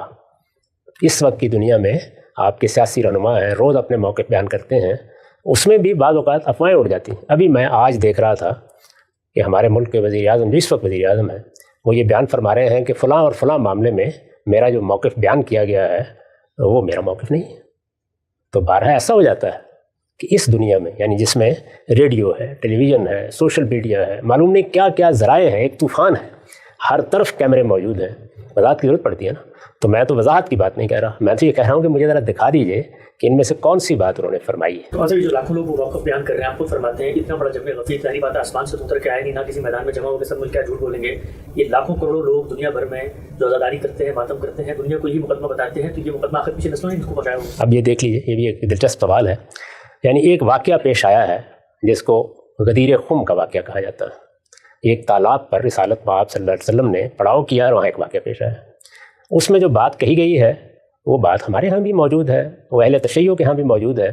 اس کو سمجھنے کا ایک عمل کئی صدی بعد شروع ہوتا ہے، اور پھر اس کے بعد وہ ایک عقیدہ بنتا چلا جاتا ہے. تو ہر چیز جو کہی جاتی ہے اس طرح نہیں ہوتا کہ بہت لوگ کہہ رہے ہیں تو یہ اجماع ہو گیا، تواتر ہو گیا. بھائی اس کو پوری تاریخ میں دیکھنا پڑے گا نا، یہ کب وجود پذیر ہوئی ہے، کب اس کی پیدا ہوئی ہے، کہاں سے ہوئی ہے، کہاں سے پھوٹی ہے، پھر اس کے بعد دیکھیں گے. یہ آپ کے علم میں ہے کہ میں جب سنت پر تحقیق کر رہا تھا تو دائیں بائیں سے ہر طرف یہی معلوم ہوتا تھا کہ بچہ پیدا ہو جائے تو اس کو اپنی آغوش میں لے کر اس کے کان میں اذان کہنی چاہیے، ایک کان میں اذان دوسرے میں اقامت. تحقیق کی تو معلوم ہوا کہ کوئی بنیاد نہیں ہے اس کی. مسلمان پہلی 3 صدیوں میں واقف ہی نہیں تھے جیسے سے. تو اس لیے اس طرح کی بہت سی چیزیں ہوتی ہیں جن کو جب آپ پوری تاریخ میں رکھ کے دیکھتے ہیں تو اس وقت یہ واضح ہوتا ہے کہ یہ چیز کیسے پیدا ہو جاتی ہے. ہم نے جب آنکھ کھولی تو ہمیں تو یہی معلوم ہوتا تھا کہ بس آدمی مرا ہے تو اس کے بعد گھر والوں کو بھی خرچ کر کے مر جانا ہے، کیونکہ 5-7 جمعراتیں کرنی پڑیں گی، کوئی ایک کل شریف پڑھنا پڑے گا، پھر چہلم پر جا کر کہیں نجات حاصل ہوگی. لیکن بعد میں معلوم ہوا کہ ان میں سے کوئی چیز بھی دین میں نہیں ہے، لوگوں کی ایجاد کردہ بدعتیں ہیں. تو اس لیے میں نے تو بڑی سادہ بات کہی ہے کہ آپ کی تاریخ موجود ہے نا. مثلا البدایہ والنہایہ، یہ ابن کثیر ہیں، ابن تیمیہ کے شاگرد ہیں، 8ویں صدی ہے. بھائی 8 صدیوں تک مسلمان امت کو اگر یہ پتہ نہیں تھا تو آپ کیسے معلوم ہوا؟ تو ذرا دکھائیے مجھے. اس میں پورا موقف بیان کیا انہوں نے، ایک پورا باب ہے جس میں وہ بیان کرتے ہیں کہ کیا مسئلہ ہوا، کیسے نکلے، پھر کربلا کا واقعہ کیسے ہوا، اس کی تمام تفصیلات بیان کی ہیں انہوں نے. تو مجھے ذرا دکھا دیجیے اس میں کسی جگہ. میرے دل میں ایک بات ہے اور ایسا ہونا چاہیے، میرا ایک رومان ہے، میں اس کو دیکھنا چاہتا ہوں. یہ انہیں بیان کرنا تھا. وہ بڑی غیر معمولی شخصیات ہیں، بڑی زیرک شخصیتیں ہیں. میرے نزدیک تو اس کا کوئی امکان ہی نہیں تھا میرے بھائی. اگر سیدنا علی بھی دنیا میں رہتے تو موروثیت ہی ہونی تھی. آپ یہ دیکھیے وہ بھی اپنے زمانے کے حالات کی تبدیلیوں سے واقف تھے. جب ان سے پوچھا گیا، دنیا سے رخصت ہو رہے تھے، کہ آپ کے بیٹے حسن کو ہم حکمران بنا لیں. انہوں نے فرمایا کہ میں اس سے روکتا نہیں تمہیں. اچھا، یہ بات تاریخ میں نقل ہوئی ہے؟ جی ہاں میں کہتا ہوں میں روکتا ہوں. سوال یہ ہے کہ سیدنا عمر نے روک دیا تھا نا، اس لیے کہ کوئی وجہ نہیں تھی اس وقت صحابہ کی جماعت کی قیادت بالکل متعین تھی. یہ معلوم تھا کہ ان لوگوں میں سے جس کو بھی حکومت دی جائے گی باقی لوگ اس کے سامنے سر تسلیم خم کر دیں گے. آخر انہوں نے جب 6 لوگوں پر یہ ذمہ داری ڈالی تو کیا کہہ کے ڈالی؟ ذرا پڑھیے تاریخ میں طبقات ابن سعدی میں پورا واقعہ نکال دے کے دیکھ لیجیے. کیا کہا انہوں نے؟ کہا تم 6 اس وقت مسلمانوں کے رہنما ہو، جس نے اختلاف کرنا ہے تمہاری وجہ سے کرنا ہے. یعنی عام لوگ ایسے نہیں اختلاف کرتے سیاسی معاملات میں، ان کا کوئی لیڈر اور رہنما ہوتا ہے، وہ کہتے ہیں اس کو ہونا چاہیے. اس وقت بھی دیکھ لیں پاکستان میں میں انگلیوں پر گن سکتا ہوں کون سے لیڈر ہیں، جہاں کہیں بھی آپ لوگوں سے پوچھیں گے انہی کے بارے میں لوگ کہیں گے کہ ان کو ہونا چاہیے. یعنی اگر آپ کوئی سروے کریں تو لوگ بتا دیں گے آپ کو. تو جن لوگوں کو ہونا چاہیے وہ انہوں نے فرمایا یہ 6 ہے. یہ 6 کوئی شورا نہیں تھی، یہ کوئی پارلیمنٹ نہیں تھی، یہ 6 وہ لوگ تھے جو خلافت کے امیدوار ہو سکتے تھے. تو انہوں نے کہا کہ تم بیٹھ کے فیصلہ کرو. پہلا فیصلہ تمہیں کرنا ہے کہ تم کس پر اعتماد کرتے ہو. اور آپ دیکھیے وہاں کیا ہوا. عبد الرحمن بن عوف نے بیٹھتے ہی یہ کہا کہ بھائی پہلے تعداد کم کرتے ہیں، 3 کے حق میں دستبردار ہو جائے. ان کے امام پہ ہو گئے، باقی 3 رہ گئے. انہوں نے کہا میں اپنے آپ کو خود دستبردار کرتا ہوں، مجھے حق دے دو کہ میں تم دونوں میں سے فیصلہ کرتا ہوں. تو یہ اصل میں وہ جو زوما جمع ہوئے ہیں، پہلے انہوں نے اپنے آپ کو وہاں کھڑا کیا کہ ہم کس پر متفق ہوتے ہیں. پھر اس کے بعد لوگوں سے جا کے پوچھیں گے. پھر وہ نکلے بازاروں میں، ان پہ لوگوں سے بھی پوچھا. تو اس لیے میں بار بار عرض کر رہا ہوں کہ جمہوریت کے لیے ناگزیر ہے کہ وہ لوگ ہونے چاہیے جن سے یا تو آپ براہ راست رائے لے سکیں. یہ مجھے بتائیے کہ ممکن ہے؟ یہ تو اب سے 100 سال پہلے ممکن نہیں تھا، ابھی ممکن ہوا ہے. نئے مواصلات کے ذرائع پیدا ہوئے ہیں. ایک بڑی سلطنت میں آپ پورے امریکہ سے چاہیں تو ووٹ لے لیں، رائے لے لیں. تو یہ ووٹ لینا کو یہ نہیں کہ انسان کو سوجا نہیں، کیسے لی جائے. پرانے طریقے یہی تھے، قبیلے ہیں ان کے سردار جمع ہو جائیں سارے کے سارے. چلیے ان کے درمیان میں اگر اتفاق ہو جاتا ہے، ابھی آپ افغانستان میں آپ کو یاد ہے نا ایک جرگہ ہوتا ہے خاص، قبائلی سرداروں کا جرگہ ہے، وہ بیٹھ کے فیصلہ کرتے ہیں. رسول اللہ صلی اللہ علیہ وسلم کے بعد کیا ہوا؟ آپ کی دعوت نے مہاجرین اور انصار میں ایک قیادت پیدا کر دی. گن کے دیکھ لیجیے وہ کون لوگ تھے. ابو عبیدہ بن الجراح ہیں، معاذ بن جبل ہیں، صدیق و فاروق تو خیر گلہائے سرسبد ہیں، سیدنا عثمان ہیں، سیدنا علی ہیں، زبیر رضی اللہ عنہ ہیں، طلحہ، یہی لوگ ہیں. عبد الرحمن بن عوف ہیں. یہ کوئی 8 10 12 لوگ ہیں جن کے بارے میں معلوم ہے کہ یہ اس وقت اصل میں مسلمانوں کی وہ جو جماعت پیدا ہوئی ہے، 1,20,000 کے قریب زیادہ سے زیادہ تعداد بیان کی جاتی ہے. ہمارے ہاں ایک چھوٹی سی کانسٹیٹنسی میں 2 2.5 لاکھ 3 لاکھ لوگ ہوتے ہیں. 1,20,000 کے قریب لوگ ہیں اور جزیرہ نما عرب کی حد تک ہے. تو یہ لوگ فیصلہ کر دیں گے، لوگ مان لیں گے. اور یہ سب کے سب ہجرت کی وجہ سے مدینہ میں جمع ہوئے تھے. اسی لیے مدینہ ہی کی حد تک لوگوں کی رائے، لوگوں کی یعنی ان زعماء کی رائے لینا بالکل ممکن تھا. صورتحال تبدیل ہو گئی، صحابہ پھیل گئے، تابعین کی بڑی جماعت وجود میں آ گئی، سلطنت 3 بر اعظموں تک پہنچ گئی، لاکھوں لوگوں کا اضافہ ہو گیا. اب اس کے بعد کیا طریقہ اختیار کیا جائے؟ تو کوئی طریقہ نہیں تھا. جس کے ہاتھ میں بھی اقتدار آتا اس کو ملوکیت ہی قائم کرنی تھی، کوئی اور چارہ نہیں تھا. اچھا ذرا لیڈروں پر نگاہ ڈال کے دیکھیے. یعنی باقی سارے کے سارے لوگ دنیا سے رخصت ہو گئے تھے. لیڈر کون تھے؟ جب یزید کی نامزدگی ہوئی ہے، ابو بکر کے بیٹے عبد الرحمن رضی اللہ عنہ، عبد الرحمن بن ابی بکر، یعنی وہ لوگ معاویہ رضی اللہ عنہ نے گن کے بتایا نا کہ یہ لوگ ہیں جن کے درمیان اختلاف ہوگا. عمر رضی اللہ عنہ کے بیٹے عبداللہ ابن عمر، دیکھیے نا، زبیر رضی اللہ عنہ کے بیٹے عبداللہ ابن زبیر، علی رضی اللہ عنہ کے بیٹے حسن اور حسین. تو بھائی موروثیت وجود میں آ چکی تھی، کوئی چارہ نہیں تھا اس کے سوا. یاد رکھیے ہمیشہ، اگر آپ ایسے نمائندگان یا ایسے ریپرزنٹیٹیو کا ایوان نہیں بنا سکتے کہ جس پر لوگوں کا اعتماد ہو اور یہ کہا جا سکے کہ یہ فی الواقع ریپرزنٹیٹیو نمائندہ لوگ ہیں، اگر نہیں بنا سکتے جمہوریت نہیں آ سکتی. پھر ملوکیت ہی آئے گی. وہی بہترین نظام ہوتا ہے. سیاست میں پہلا فیصلہ سیاسی استحکام کے حق میں کیا جاتا ہے. تو اس لیے جو بھی آتا اس کو یہی کرنا تھا. وہ بڑے زیرک لوگ تھے، وہ حالات کو دیکھ چکے تھے، جو کچھ تبدیلی آ گئی تھی اس کو بھی دیکھ چکے تھے، اس میں کوئی اور راستہ ہی نہیں تھا. یہی اس وقت کے رہنما تھے. سب کے سب ان جلیل القدر لوگوں کے بیٹے ہیں جو اقتدار سنبھال چکے تھے اس سے پہلے، یا جن کی کوئی حیثیت تھی اس معاملے میں. تو اس لیے میرے نزدیک یہ صرف رومانوی باتیں، ان کی کوئی حقیقت نہیں. خان صاحب بڑی تفصیل سے آپ نے یہ بات واضح کی، اور اگرچہ ہضم کرنا مشکل ہے بہت سارے لوگوں کے لیے، ایک قائم شدہ تصور ہے اور آسانی سے اس طرح کی جو نئی باتیں ہیں وہ ہضم نہیں ہوتی، لیکن میں چاہتا ہوں اس سلسلہ کلام کو خاتمے کی طرف بڑھاؤں. ہم نے آغاز کیا تھا ولی عہدی کا شرعی تصور. ہم سب آپ کا ایک طریقہ ہے کہ آپ ہمیشہ اس فریق کی جانب کھڑے ہو کے معاملے کا تجزیہ کرتے ہیں. میں آپ سے براہ راست پوچھتا ہوں، سیدنا حسین کا اقدام، اس کو آپ کوئی بغاوت نہیں مانتے، اس کو آپ کوئی خروج نہیں مانتے، سیاسی نوعیت کا عدم اتفاق یا ایک طرح کا اختلافی موقف مانتے ہیں. جو دوسرا فریق ہے اس زمانے میں اور وہ ملوکیت کا حامی ہے، کیا وہ یہ زیوم کرنے کا حق نہیں رکھتا کہ جی یہ محض عدم اتفاق نہیں ہے، بلکہ ایک طرف بیعت سے انکار کیا، اس کے بعد مسلم نکیل کو کوفہ بھیجا، وہاں پہ بیعت لینے کا آغاز کر دیا، بیعت آپ کے تصور کے مطابق کچھ بھی ہو، اس فریق کی نظر میں کیا یہ بغاوت نہیں تھی؟ پھر اس نے اس کے لیے جو اقدامات کیے تو اس کی بھی جسٹیفیکیشن پھر آپ کی نظر میں ہو جانی چاہیے. یہ ہر حکومت ایسی کرتی ہے. یہ آپ کے علم میں ہے کہ ہمارے ہاں 2 بڑے حادثے پیش آ گئے تھے. آپ ذرا اٹھا کے دیکھیے اپنے قریب کی تاریخ، یہ ہمارے سامنے پیش آئے ہیں. مثلا لال مسجد کا حادثہ ہمارے سامنے پیش آیا نا، ہم نے اس کو خود دیکھا ہے. اس میں بھی ایک حکومت کا موقف ہے، ایک ان لوگوں کا موقف تھا. منہاج القرآن کا حادثہ، 14 کے دھرنوں کا حادثہ، یہ سب ہمارے سامنے ہوئے ہیں. ان میں 2 موقف ہوتے ہیں، اس میں کوئی شک نہیں ہے. لیکن اسلامی قانون موجود ہے، یعنی اسلامی قانون کو تو تبدیل نہیں ہونا، وہ تو موجود ہے نا.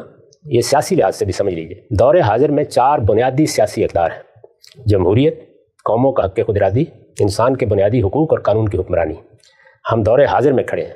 ان میں سے قانون کی حکمرانی اس وقت بھی مانی جاتی تھی، ہمارے فقہا نے اس کو قائم کر دیا تھا اور بارہا بڑے ہی غیر معمولی حالات میں اس قانون کو پیش کیا ہے اور بادشاہوں نے اس کے سامنے سر جھکایا ہے.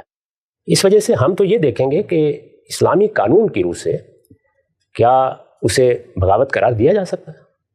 زیادہ سے زیادہ آپ یہ کہہ سکتے ہیں کہ بغاوت کا اندیشہ پیدا ہو گیا ہے. اس کا امکان ہے کہ کوفہ میں یہ بغاوت ہو جائے. اس کے حق میں استدلال کیا جا سکتا ہے. مسلم بے نکیل آئے ہیں، لوگوں نے ان کے ہاتھ پر بیعت بھی کی ہے، وہ خفیہ طور پر داخل ہوئے ہیں، اور سیدنا حسین بھی آ رہے ہیں. یہ بھی کہا جا سکتا ہے کہ حکومت کے پاس اطلاعات بھی ہوں گی. میں یہ عرض کر چکا ہوں کہ وہاں پہ شیعان علی کی بڑی اکثریت تھی اور لوگ بڑی محبت کرتے تھے سیدنا علی کے ساتھ بھی اور ان کی اولاد کے ساتھ بھی. یہ صورتحال مانی جا سکتی ہے. اصل سوال یہ ہے کہ اسلامی قانون اس کی اجازت دیتا ہے کہ جب تک اس طرح کا کوئی معاملہ بالفعل نہ ہو جائے آپ لوگوں کو قتل کرنا شروع کر دیں.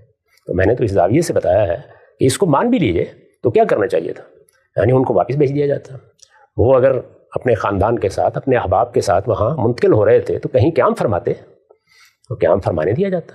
بلکہ میں تو اس سے آگے بڑھ کے کہوں گا کہ استقبال کرنا چاہیے تھا اور ان کو بہت عزت کے ساتھ لے جانا چاہیے تھا. حکومت اس پوزیشن میں تھی کہ وہ باہر کھڑے ہو کر اتنا بڑا مارکا برپا کر دے، تو اس پوزیشن میں نہیں تھی کہ معاملات کو امن کے ساتھ کنٹرول کر لیں. اس میں غلطی ہوئی ہے، اس کے لیے کوئی جواز نہیں ہے. اگر خروج کا اندیشہ بھی ہے، بغاوت کا اندیشہ بھی ہے، تو جب تک بغاوت عملاً برپا نہیں ہو جاتی آپ کو پریونٹیو اقدامات کرنے کا حق ہے، کسی کو مار دینے کا حق نہیں ہے. میں نے بتا دیا آپ کو کہ انسانی جان کے بارے میں اللہ کا قانون یہی ہے کہ 2 ہی صورتوں میں لی جا سکتی ہے، کوئی تیسری صورت ہو ہی نہیں سکتی. یا قصاص میں، یا کسی نے فساد پیدا کر دیا ہے، لوگوں کی جان مال آبرو کے لیے خطرہ بن گیا ہے، ڈاکہ ڈالنے کے لیے اٹھ کھڑا ہوا ہے، امن و امان کو دھرم بھرم کر رہا ہے، تو آپ اس کے خلاف اقدام کر سکتے ہیں. ان میں سے کوئی ایک اقدام کسی درجے میں بھی سیدنا حسین نے نہیں کیا تو آپ کو ان کو قتل کر دینے کا حق کیسے حاصل ہو گیا. میں نے اس سے پچھلی نشست میں بھی عرض کیا تھا کہ یہ شہادت سر تسر ایک مظلومانہ شہادت ہے. کوئی شخص بھی اس کے لیے اپنا کوئی عذر پیش نہیں کر سکتا.